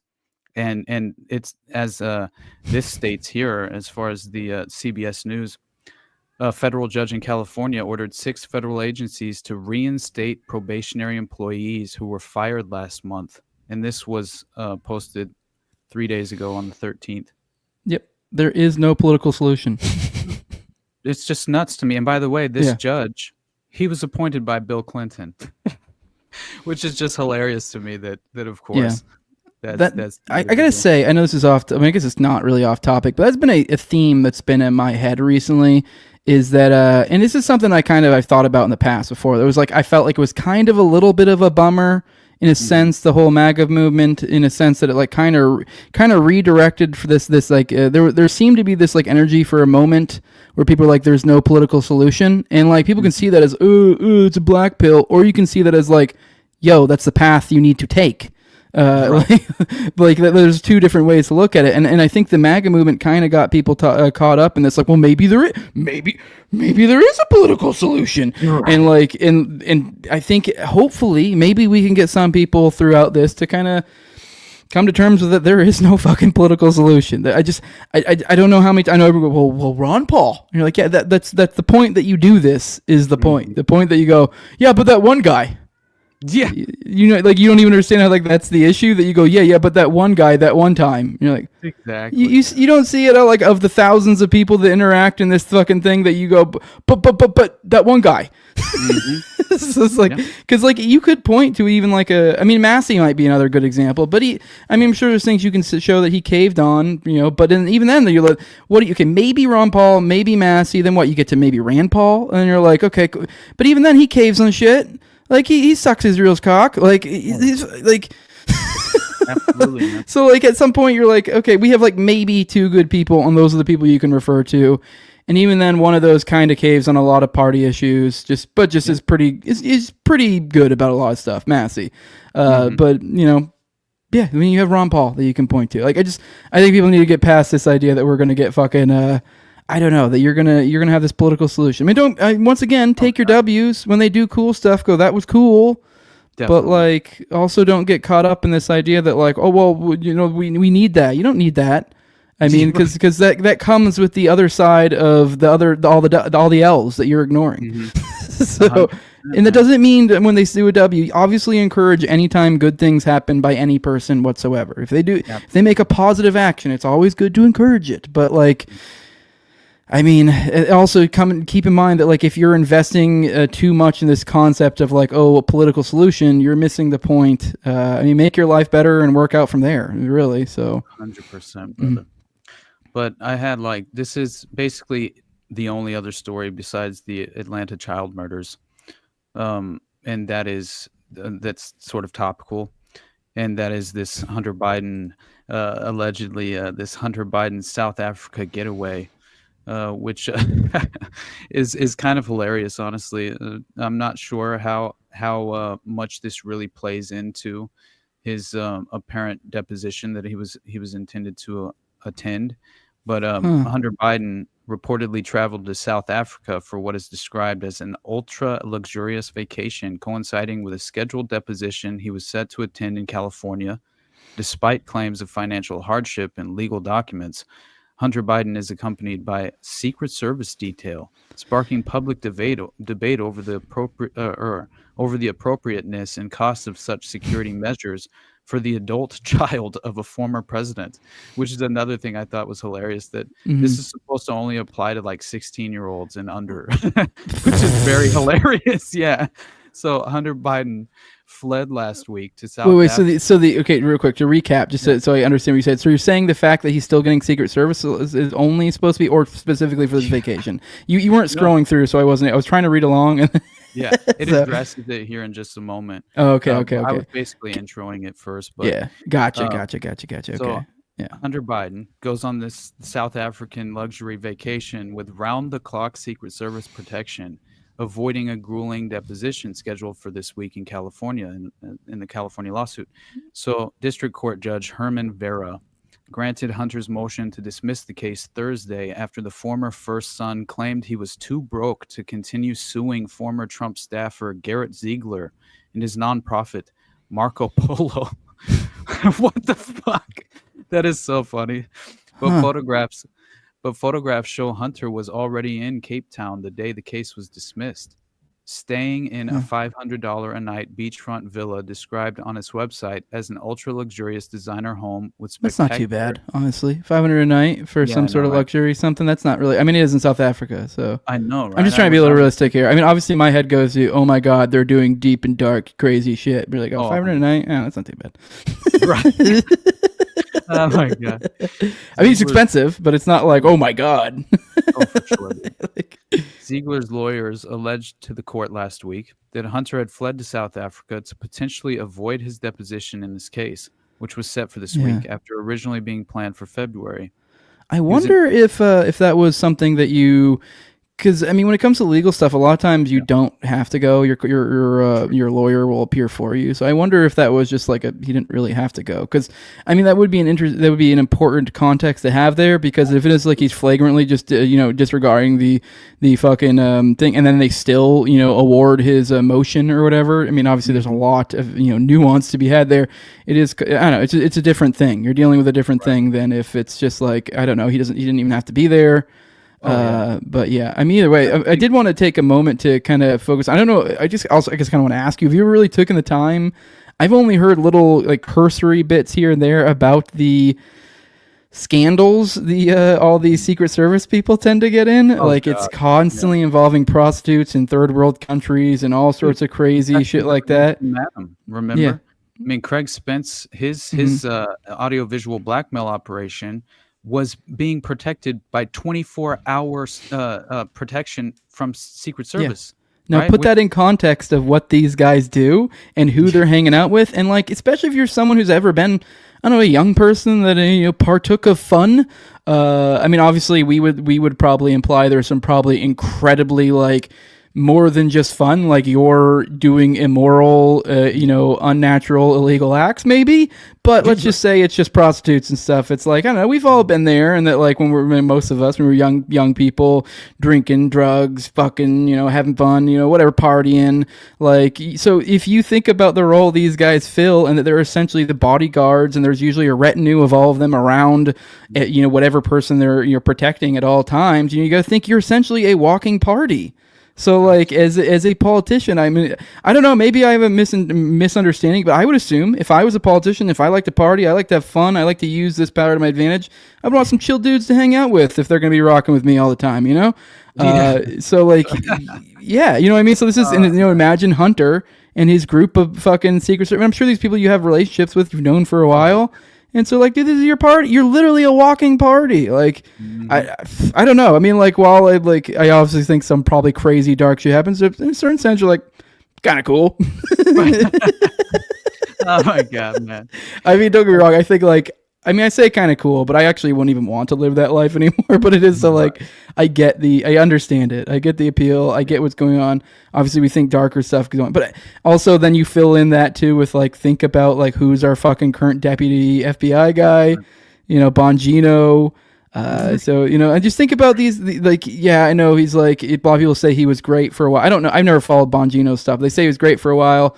Now he's kind of shaky on Israel, I think he was shitty on Israel from the beginning, but you got to think, like, these Secret Service guys, this is almost also, like, I feel like another profession, especially somebody who got, like, deep into it. If you just did, like, one contract, however long that is, and got out, that's one thing. But if you're somebody like a Bongino, who I think was a career guy, you got to wonder, like, how many politicians know what you're about, know the kind of things you're into, and or how many other intelligence agencies know this? And people forget that the Secret Service is an intelligence agency as well. Like, they're the reason we're able to confirm that basically there were two people in the coming out of the Ryder truck in the Oklahoma City bombings. Those Secret Service documents that revealed that. They were put on the investigation as well. So, like, you put all these dots together, and you're like, yo, what the fuck is going on here? Yeah.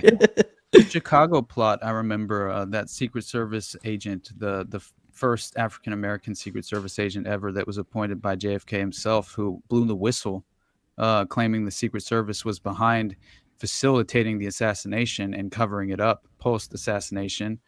And he was sold out by his own Secret Service partners in the Secret Service, which they didn't like him anyway.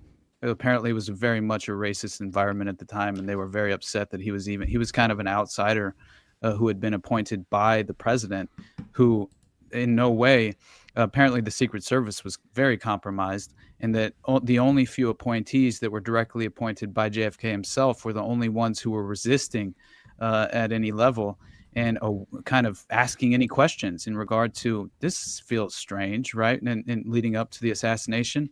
And this African-American Secret Service agent, he inevitably was apprehended on a fake trumped up charge that was entirely, manufactured by his counterparts at the Secret Service. And man, they legitimately facilitated his as far as his prosecution by tapping in a criminal informant that they had full control of to make false statements on the record.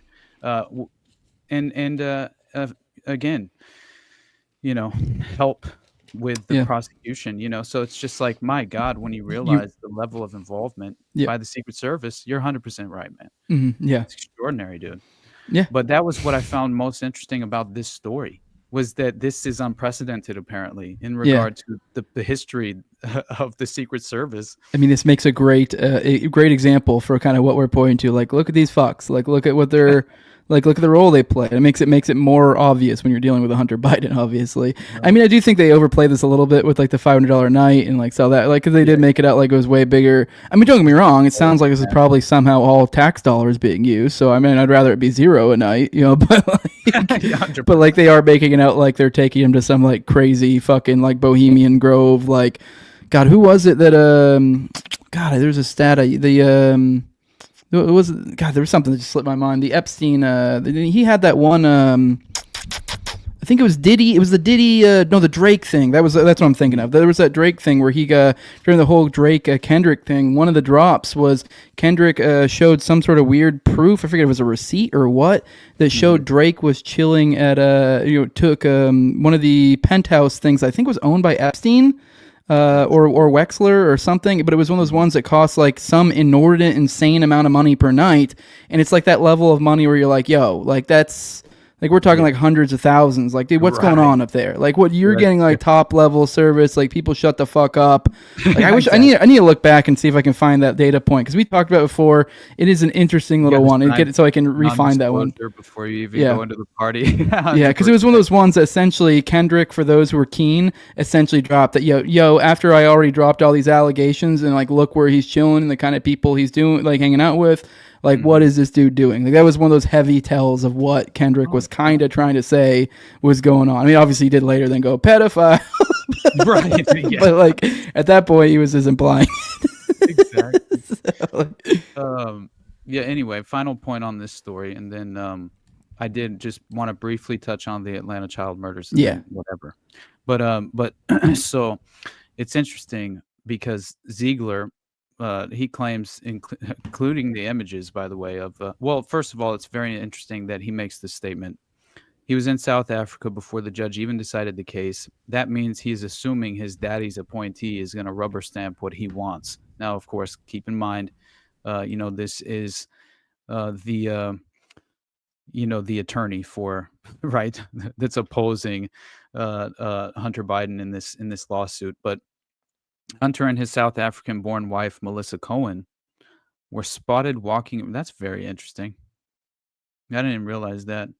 It's interesting only because Elon Musk and his direct affiliation with South Africa. But what's up with all these South Africans, man? But so they were spotted walking around the high-end shopping district of Cape Town with their Secret Service detail this week. Hey, real quick, Austin. Sorry, I see Dan MCG here. It says Jose, not Austin. We're both here now, so I don't know. I know I think it's a little bit inside joke. There was that one episode. He's like he thought I was you because. But anyways, he said I'm with you guys on Patreon, underclass. So I guess he's saying that he's a patron of yours. You got a Ko-fi or a tip jar? I'm assuming Ko-fi is some sort of app. Like a tip jar? I'm assuming you mean like somewhere where you can give like, not like a subscription model, but more like an occasional. If you want to do that on Rumble, on my Rumble channel, you can do Rumble Rants. You can also do that on Austin's Rumble channel as well. I think all Rumble channels have Rumble Rants. And then I'm demonetized on YouTube. He's not. So if you are on the Underclass YouTube channel, you can drop a super chat there.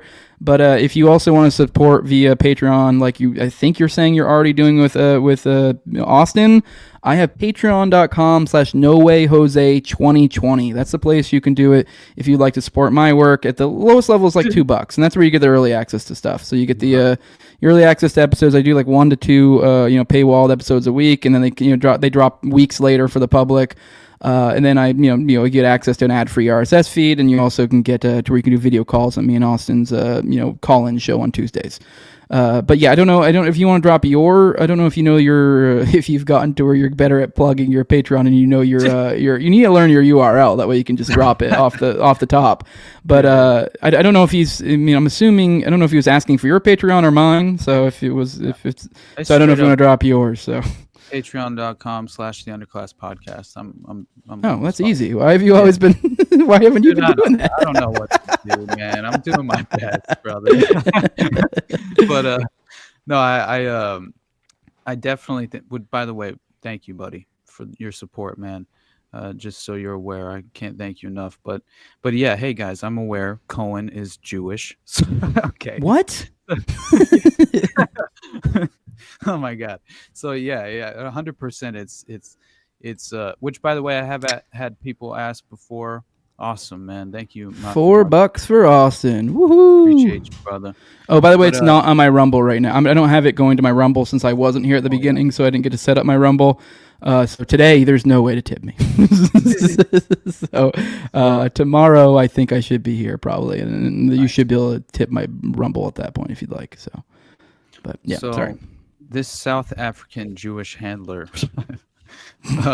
Melissa Cohen, are you guys happy? Elon Musk? Right.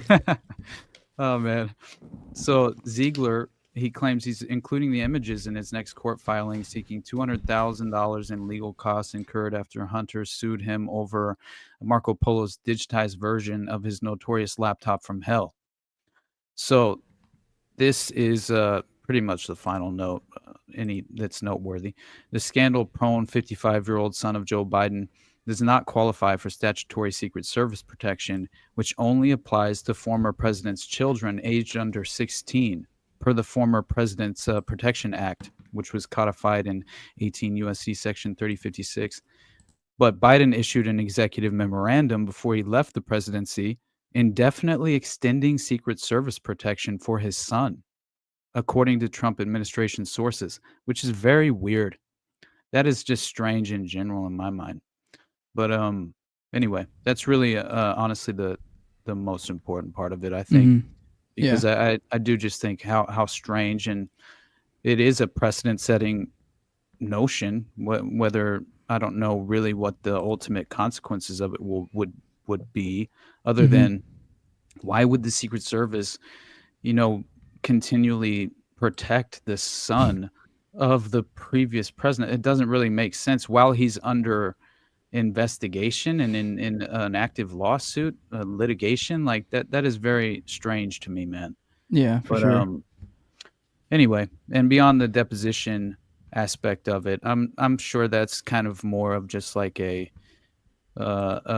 red flag that would be a great headline, obviously. But I'm far more under the impression that it's probably just, I think the more important aspect of that story is the strange Secret Service detail, Yep. But anyway. All right, oh, sorry, I didn't mean to cut you off. I was just going to kind of introduce because the next the part, my buddy Jolly on Klebold, who's actually been doing the God, I'm gonna brain fart, my like video stuff. So anytime you're on my channel, you'll see there's a lot of shorts, which I think I gave you the link, Austin. So you're always welcome to use them on your channel, especially if it applies to you, because a lot of times the shorts, like I think the last short I dropped the other day on, I haven't put it up on YouTube or Rumble yet, but on all the socials, that one was like pretty much just you and Sam. So, that was awesome though. Yeah. Dude. Honestly, I really liked that video. Yeah, we have more to drop. So I have more to drop. So, and I think you have access to the drive. But either way, point being is he's kind of our video guy now. He does those weekly dumps you guys might see where he takes all of these morning dumps and kind of does a super cut. Usually that's like 3-4 minutes long. And then he does like kind of shorts and edits throughout for like the different episodes and stuff that go on my channel, which coincidentally always probably like 2/3 of the time involves Austin, because like 2/3 of my content is basically, I don't know, about like half to 2/3 is, with Austin. So, you end up in a lot of those as well. So for the underclass audience out there, but that's our audio guy, our video guy. So with that though, he shared this. He said, potential morning dub subject. CNN ran a piece where they confronted Wayne Williams, the Atlanta child murderer, of being recruited for espionage training as a teenager. I think I'm going to try to play. This is 4 minutes long. That seems a bit much. So I'm going to try to play it on 2x. And if it's too awful on 2x, you guys let me know, and we'll kind of stop and go throughout. Because I figured, 2x, we can get through it twice as fast. But if he's a fast talker, it might be awful. Right. I found I watched it yesterday, and it's a legit, like, I found the segment very interesting. I couldn't believe that the interviewer and reporter she was kind of playing hardball, but anyway, I have insane notes. I found this insane story regarding Wayne Williams yesterday that blew me away.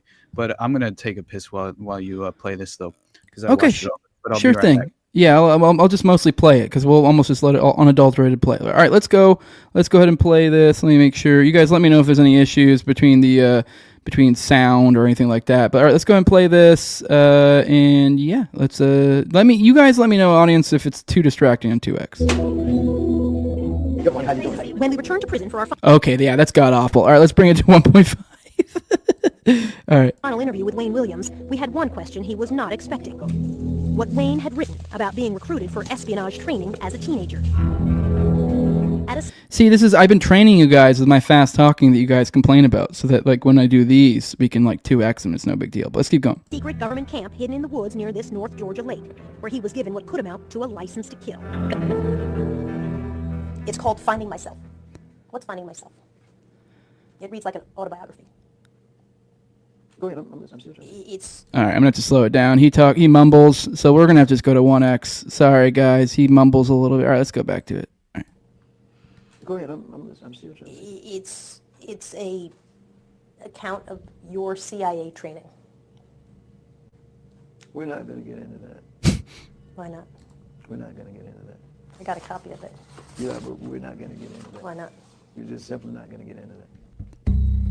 By his account, Wayne Williams was fresh out of high school, just 18 years old, when he was initiated into a secret world. So, I'll do the talking part, and you can answer what part of it you want. You write how you fired rifles, submachine guns, handled assault weapons, grenade launchers, C4, learned unarmed combat techniques through this training group over weekends.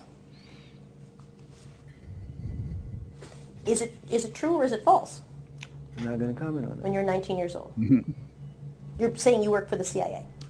You've been recruited. Austin, do you know offhand? I mean, we don't have to go. I mean, too deep into it. But do you know offhand where he made those statements before? Were those just like offhand to somebody else? Because that's kind of I don't know. He actually wrote about it. Okay. It was in '92.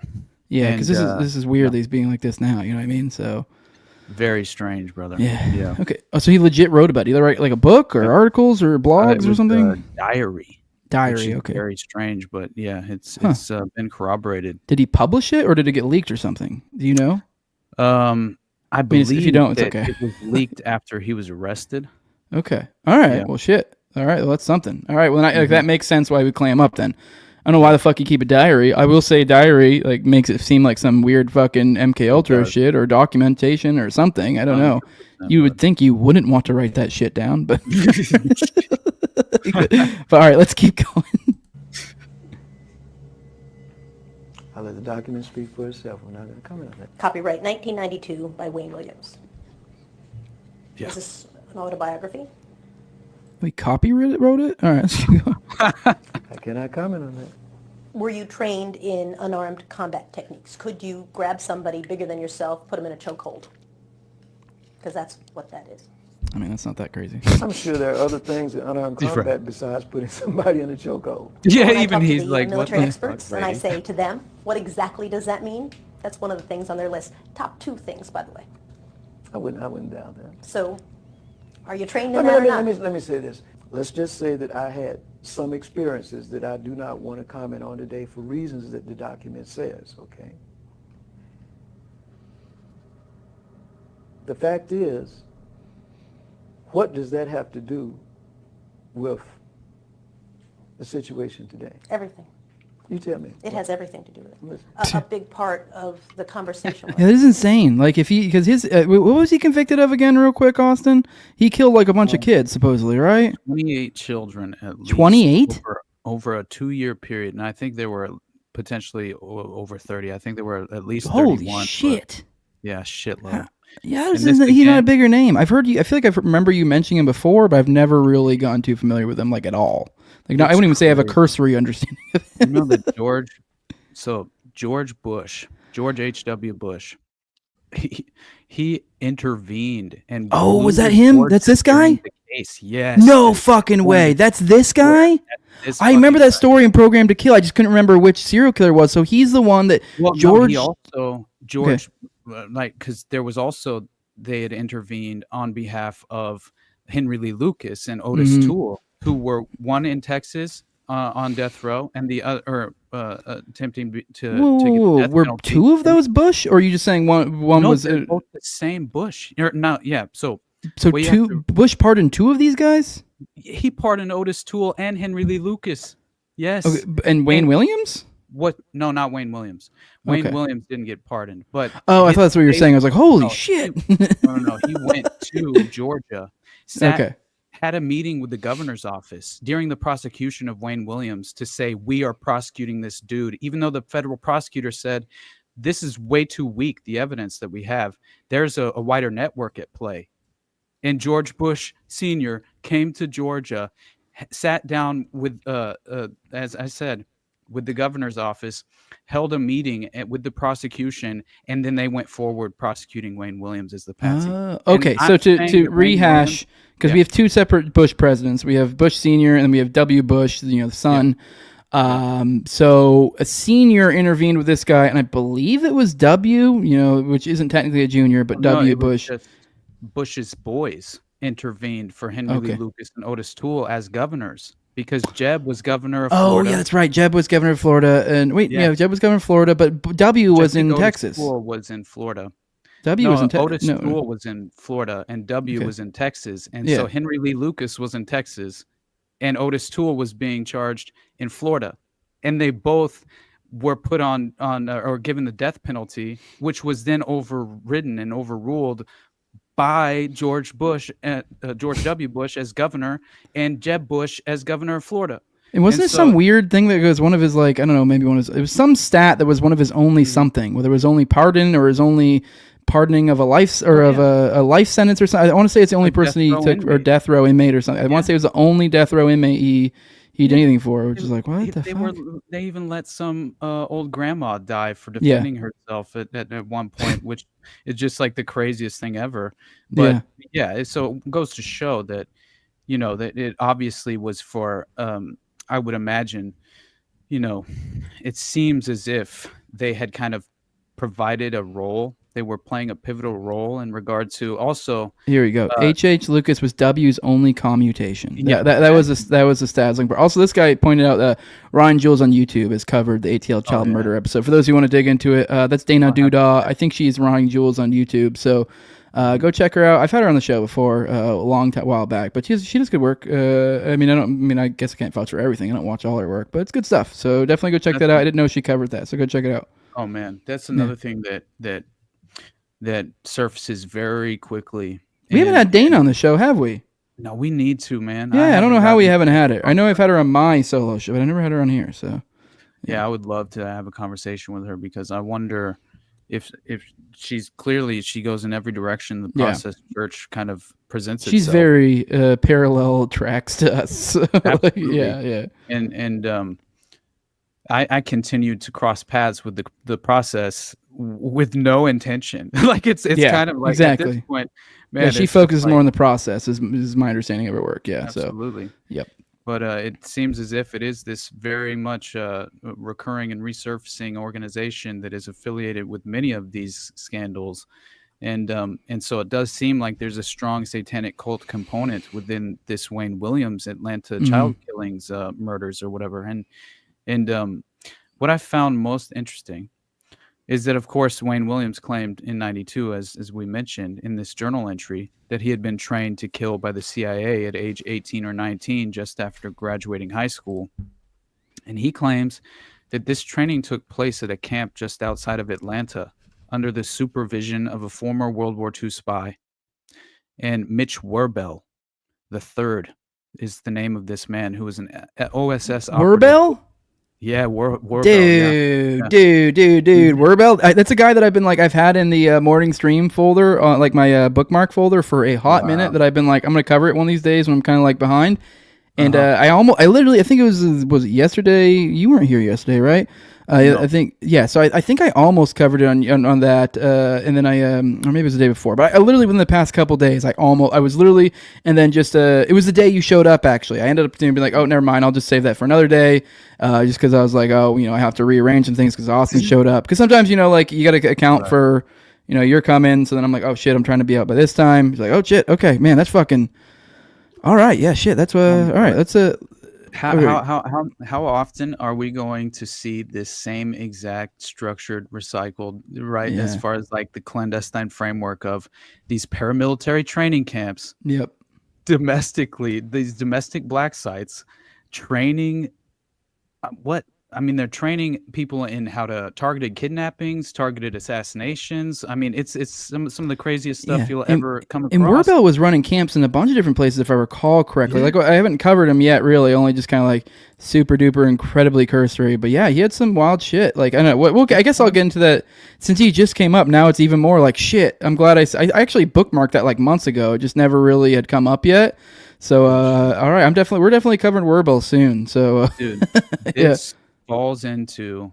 It's almost like it's a direct parallel to Detroit, direct parallel to also what was happening at Fort Bragg with during that time as well, right? With the widespread drug distribution, but the direct parallels with Detroit are kind of fascinating. And this OSS operative Mitch Warbell III, You're looking at him right now. yeah, with the subsequent career as a mercenary linked to right-wing causes. Fits that Batista's description. Cuba, Trujillo's Dominican Republican, bitter end or South Asia. Where else do we got? Cuban, Cuba, or I don't know, Haiti. I think he was involved in as well. Dominican Republican. Like he was like that's why like I really want it because he's just kind of all over the fucking place. Mm-hmm. Yeah, So this dude was also running a paramilitary training camp in Powder Springs under the purview of the Cobra Company, known as the Farm. And apparently, Warbell was a supporter of the Lyndon LaRouche movement, which, by the way, directly ties into the Process Church of the Final Judgment because the LaRouche case was involved with Satanic Murder Inc., Satanic Murder Incorporated. What was his name? John Markham, the attorney for one Jeffrey McDonald of the Fort Bragg murders, was a member of the Process Church of the Final Judgment in Boston and an attorney who helped incorporate the Process Chapter in San Francisco, which directly tied in Charles Manson and the influence that the Process had on the Manson murders. And so, yeah, and he was one of the most influential promoters of the Satanism allegations by Shirley MacGill, as far as Shirley MacGill was really the interesting individual making the allegations of a satanic cult, and mentioning this Lyndon LaRouche and his movement, which really was an influential promoter of Satanism, honestly. But so quite possible. Real quick, for those who are interested in this subject, I guess Program to Chill. I thought he stopped making fucking content a while back, but anyways, Program to Chill. I guess he's dropping a Warbell series that he's dropping this month, so that's cool. I mean, I've definitely had issues with him on social media. He's a bit of a lefty, but Program to Chill, from the work, the bit I've seen, he does do good work. So, and he does have he has a whole Oklahoma City bombing series. It's kind of like I describe as like a sister series to mine because they I think they kind of pair together well because he had brought on Wendy Painting for the entire series, and they kind of covered. They covered stuff that was like different stuff than what me and Richard covered. So like kind of you can get a different. You can listen to both series and come back with like, whoa, shit, like you're not gonna be, it's not gonna be redundant. Essentially, is my point. But yeah, that's wild. Sorry, I didn't mean to cut you off, but I was like, I just wanted to point out that like, oh shit, you can go over there, go check that out. Solid channel, Program to Chill, and go check that out. That's Jimmy Falun Gong, right? I don't know. Maybe you don't know. I don't know if you know much about it. So yeah, actually, yeah. I'm almost positive, but they are old episodes being released, old private episodes. Okay, so I guess he's not creating content anymore. So it looks like though he's just releasing old private stuff, so old paywalled stuff, which kind of ironic. He's paywalling stuff since I'm pretty sure he's like some sort of socialist commie, but whatever. Right. That's hilarious. But okay, whatever. I don't give a shit. But he does good work either way. We don't get along on the political side of things. The parapolitical, I'm sure we would, which is, I find it particularly annoying, certain people like that. You're like, dude, Absolutely, what the fuck? Yeah, like they see people like me, maybe not you so much, and go, that guy's shit coded. And you're like, so he probably thinks I'm a Fed, and he probably thinks I'm a fucking Nazi or something. I don't fucking know. Oh god. Like whatever. Or I'm a shit coat, and that like even if I'm not a Fed or Nazi, I might as well be one because I coat things by saying inappropriate or whatever things or having inappropriate positions, and as such, then it kind of shades said parapolitical positions with said things, which is funny because I never really fucking. Anytime I have like a commie or social, if anything, like when they're pushing stuff I like, I'm usually pretty encouraging. Like, hell yeah, dude, go push this information out to those faggots. Go do it. Maybe they'll be less gay. Like, oh my God. So funny. Sorry, I got off on a tangent there. No, hey, I understand, brother. But yeah, honestly, man, when I came across this story, there's a tie-in to John Benet Ramsey. Right, which is very interesting because John Ramsey, of course, the father, former U.S. Navy officer who lived in Atlanta at the time of the murders. I wanted to point this out real quick. Sorry, once again, I'm a dick, but I just wanted to point out because I felt like I strawman him a little bit. I don't know enough about him, but I guess I was straight on. He said Sabogan said he had one episode where he and a guest went through 10 plagues of communist manifesto, agreed with each one. Which, whatever, that's fine. I'm glad you have great Oklahoma City bombing picks or thoughts, and I will share that out there to the world and tell them about it anytime it seems appropriate. But, all right, whatever. Let's keep going. Because anyway. I won't It's just these are the kind of people that like fucking hate people like me for no fucking reason. I guess they do have reasons. I just think they're gay reasons. They are gay. It's not going to undermine any sort of movement in the right direction, but it is it's so strange that people. It's like, whatever, your audience won't like me. Cool. Exactly. I'll send you people that like you over to them or over to you, like, because they don't like me. It is very strange though for people to kind of remain within the confines of that limited perspective. It's this establishment mindset. Actually, it's like somewhat kind of true, because the problem is these guys, and this is like I guess a little bit of a behind the scenes of like the parapolitical world, is like these guys are still kind of stuck in this old mindset of like, we'll move things through academia or something like that, or we'll move things, and if you for some reason, if you are in any way that this is a shitcoat concept, if you're like I don't know, like a Jake Shields or somebody like that says crazy shit online, you're now like, oh, well, at some point along this rung, you're going to get gate-kept by somebody within academia or the media or whatever, and they're going to keep your message from getting out because of the fact that you put on these awful aesthetics along with it or whatever, even if it has some truth along there with it. But you're like, the problem is that's the old mindset, and that's the old establishment mindset. And yeah, sure, that is kind of sort of true, but even then not really true, because it's like, no, you were never going to get through. Sure, you can coat yourself in like respectability to a crazy degree, but now you're just playing their game and you're working on their terms. And it's like you're just going to be, I can't think of an example offhand, but either way, we're in a new paradigm where it's like, no, these people can just kind of get their message out to the world, and like we kind of all can just really do our own thing. Like, we have sort of different, narrative networks, I guess is the way you could put it, in the sense that like, or distribution networks might be better. Like my message is going to move through different networks than somebody like, say, somebody coming from the left or something that has, say, similar views to me, like on parapolitical stuff. Like they're just, whatever, we're moving in different networks. It's fine. Like that's all it is. So it's like, but just stuck in this establishment mindset that like, oh, if we have the right views, and if like, oh no, when somebody says, oh, you're a racist, and we go, no, we're not. And like, cause like I'm more of the mindset of you're racist. You're like, sure. Okay, whatever. Yeah, I'm a racist. I don't care. Like, all right, cool. Can we have a discussion or not? Like, so, yeah. But the inherent reaction to sort of embrace becoming a gatekeeper within the new paradigm, and this alternative media, man, like what are you doing with your time? It's like that is such a mistake. I don't even have time to like, and I guess we've sort of talked about so-and-so fee, but even then I try to usually approach it in like a, I don't know, because there are people who infiltrate the movements and their feds and stuff like that. Mm-hmm. I don't know, whatever. Let's get back to Wayne Williams. We got totally sidetracked, but it was sorry. My wife's like, probably like, what the fuck? You said you're only like 30, 40 minutes. Yeah. That sounds good.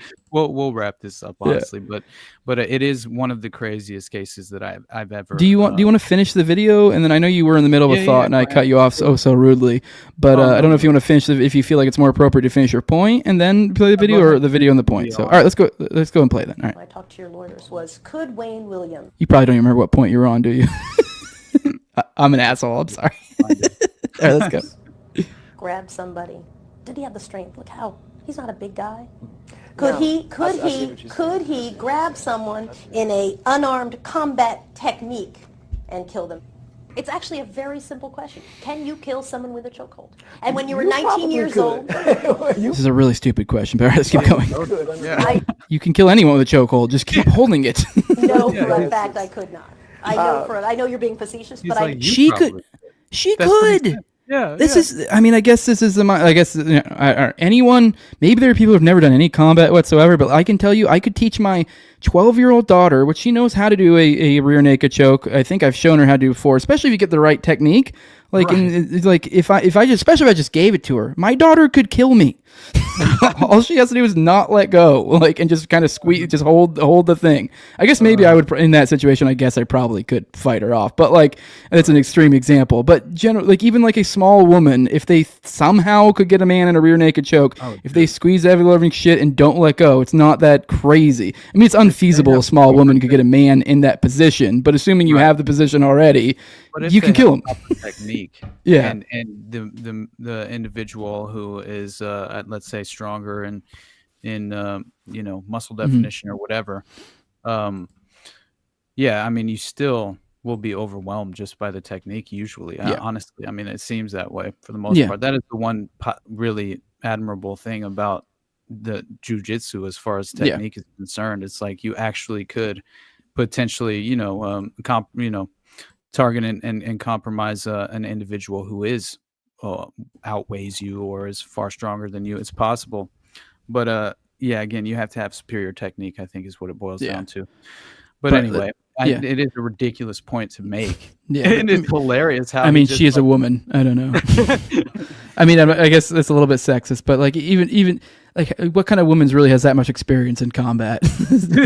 Especially with, like, highly I guess kind of technical, like, I don't know.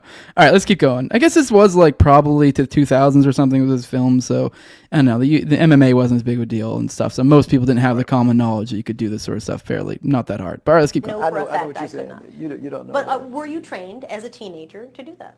Because that's what you're writing in this. All And I I get CIA, you don't want to talk about it. It's all off the record. Let me state this for the record. Okay. I think in the paper that you have, and I will say this, that it says that there was contact with a certain program, and I will say it was the Junior Officer Training Program, which was run by a certain agency, and you're correct, CIA. But I never said that I worked for them. I simply said Now who's splitting hairs? that I Were had you trained? some contact Were you with some trained? person, and that's all I'm going to say. Were you trained That's all I'm in gonna these say. techniques? That's all I'm going to say. All right, yeah, that's incredibly interesting. Yeah. But when you kind of put together what I was, dude, I didn't realize, but there are very deep connections with Wayne Williams and this potential network that he was a part of, because this is something that I didn't. Of course, the first thing that I came across was the potential satanic cult element that plays into this, but what is being alleged here, the allegations surrounding kind of the alternative narrative for these murders, is that Wayne Williams was involved in the child murders, at least many of them, but didn't play kind of the prominent priority role that is being kind of at least presented to the public. And what the hell is happening with my Twitter stream? Yeah, I noticed that earlier. It's never it didn't show from this jump, but then it keeps going. Yeah, it started just now. It started doing this glitching back and forth. But all right, sorry. I know, I know you guys are like, what? But yeah, I don't know what the deal is with that. I'm pretty sure. I mean, I don't know. I'll check out your. I retweeted it earlier. So. How this morning, or not this morning, but when I did the interview, the first solo interview with William, was the day that X got hacked, and I was like, what the fuck? Yeah. Every single thing that I had to like relaunch the stream in every aspect, like Rumble, the Twitters, but it was very annoying. Anyway, so hopefully this isn't a huge issue, but what is interesting is that I think he played a much more of a prominent role in the Atlanta pedophile underground, and that's essentially been kind of proven out, I think, with with many of the allegations. There seem to be there's a lot of evidence that's attached to these allegations, and so you have hair and fiber matches that substantiate he did at least have contact with many of the victims, which makes sense in the context of this alternative theory, because he did play a prominent role in what I believe he was the photographer, and for certain snuff films is potentially what had occurred, because he was a homosexual, and I think he was a pedophile. but he was no doubt a homosexual, and so I believe he was driven into this sort of deranged, sexually perverted underground, and so you have Williams passing himself off as a music promoter looking for talented youth, indicating that he might have been involved in recruiting children for pedophiles. And so some of these children were taken by Williams to the Apogee, I'm not sure, recording studio on Simpson Street, which had been owned by national pornography kingpin Michael Thevis, a frontman for mobsters such as Robert DiBernardo, directly involved in the child pornography enterprise Star Distributors. Now, Williams was also an amateur photographer, and apparently his father was a professional photographer. And shortly after this incident, Williams and his father were observed burning photographic negatives and prints on the outdoor grill. Though unproven, a logical inference to draw is that these photos were child pornography, obviously. And so once again, it's like I had no idea that you had all these like local boys clubs that were being exploited at the time as well. And what was being alleged is that there was this Shirley McGill, who was a cocktail waitress in Miami. And in April of 1981, she makes these claims that the murders were committed by a satanic cult run by a former boyfriend of hers. Now, this boyfriend, identified as Parnell Trahan, which may be a pseudonym apparently, was a Vietnam veteran who subsequently became involved in the drug trade. How does that not instantly resemble that of Fort Bragg as well, which is interesting because of the widespread drug distribution domestically through the military bases. So the timing, it fits perfectly. And so he started, and obviously leading up to Iran-Contra as well, which is just like, this was the name of the game. Illegal drug trafficking, and will fund these black budget operations. That's been the structure of this clandestine network for quite some time.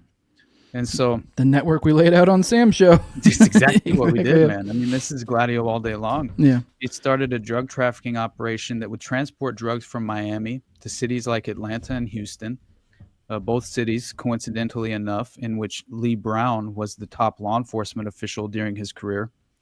And this operation evolved into apparently a satanic cult involving ritual sacrifices and child abuse, as well as what's been called business murders for profit purposes.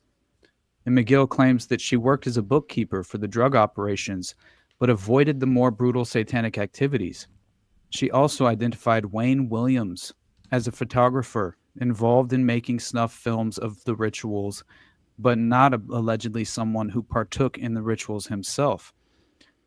A couple months before McGill came forward, there was this bizarre discovery which also hinted at satanic involvement in the murders.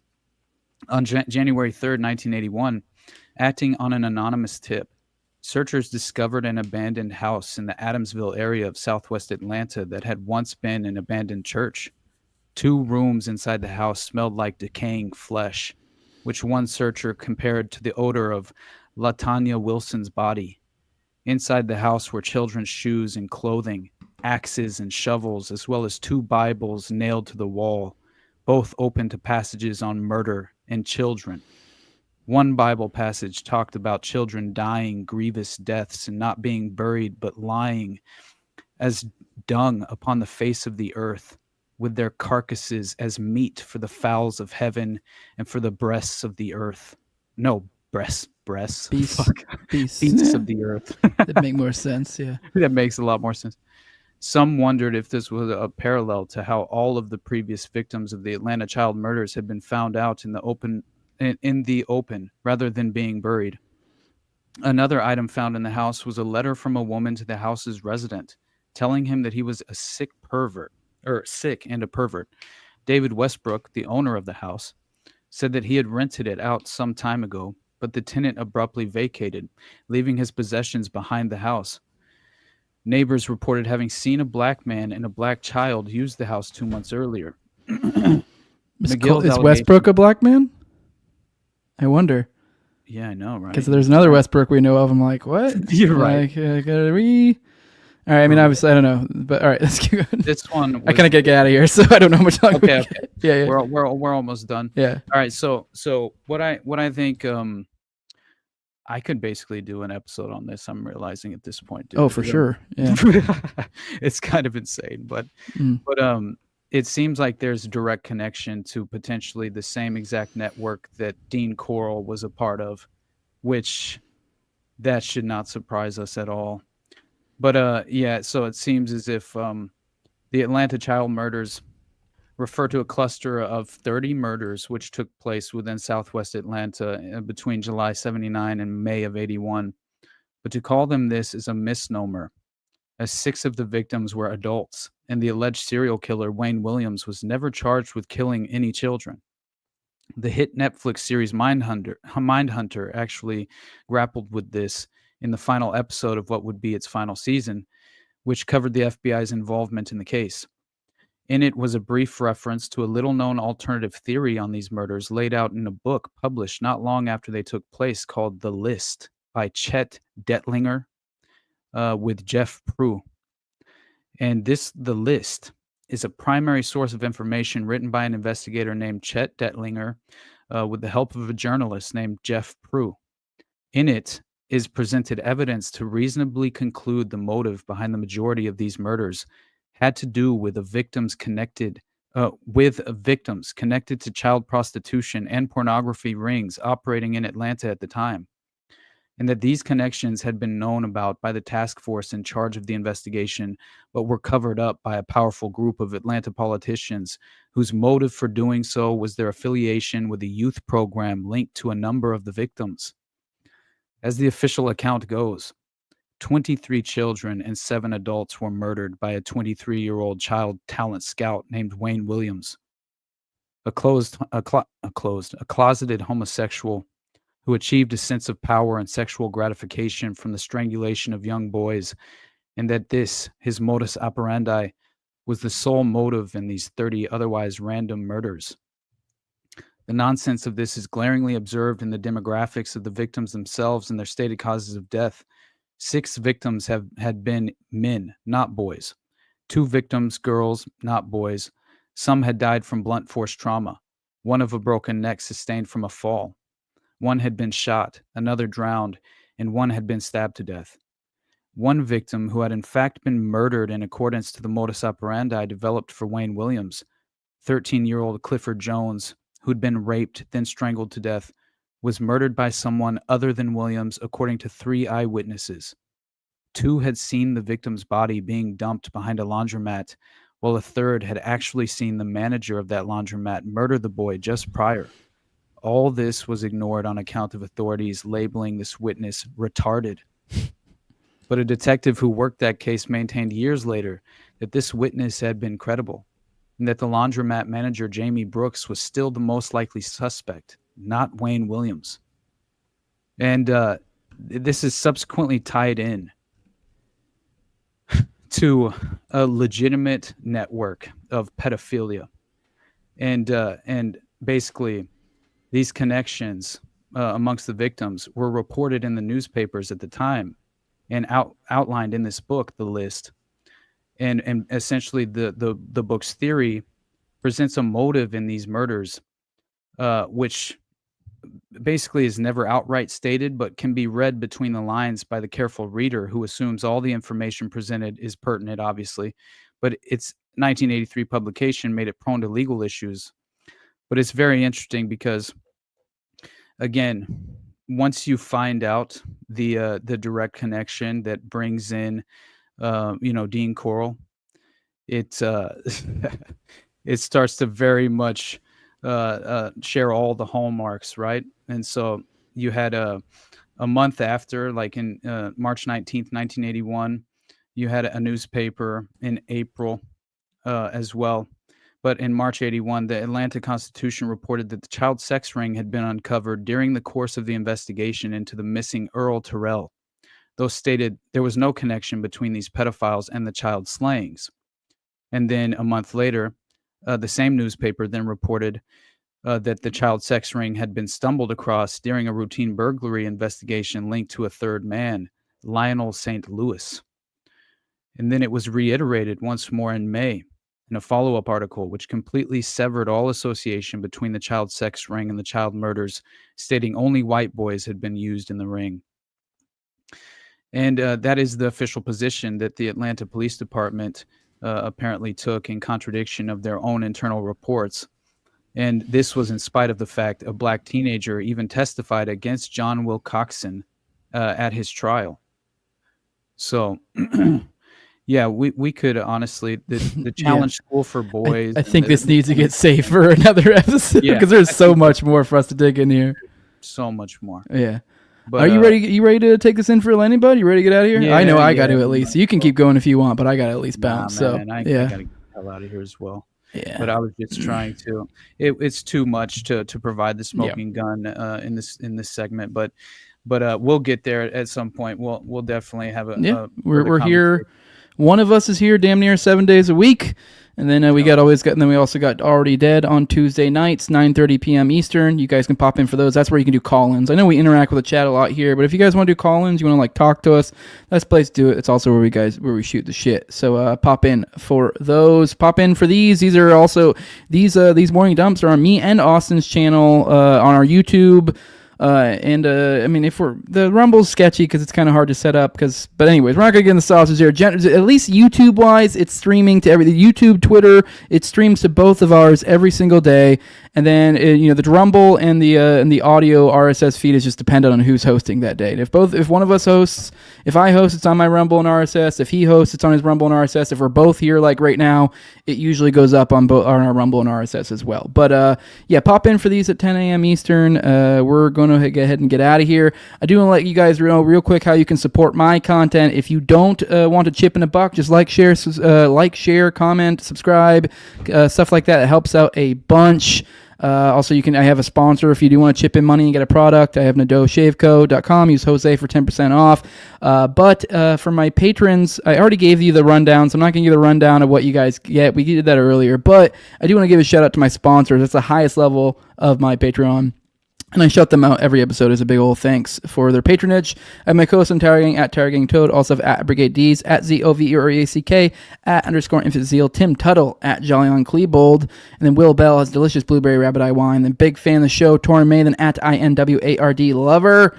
And then that's we're getting out of here. I saw somebody earlier was saying they met and they found out about us recently on William Ramsey, so that's cool. Oh, never mind, I can't. So that's cool. We're a big fan of Ramsey. We've been on his show multiple times, both of us. He's been on our show multiple times. So, but with that, I have the No Way Jose podcast on YouTube, Rumble, all that stuff. Then he has the Underclass podcast on all the different platforms. So, but I'm gonna go ahead and go, bud. I don't know if you have any other plugs you want to drop, but you can handle that. So I'll let you go, bud. I'll see you. I'll see you maybe tomorrow. Day, we'll see. All right, you too, bud. See you. Bye. Later. All right, guys.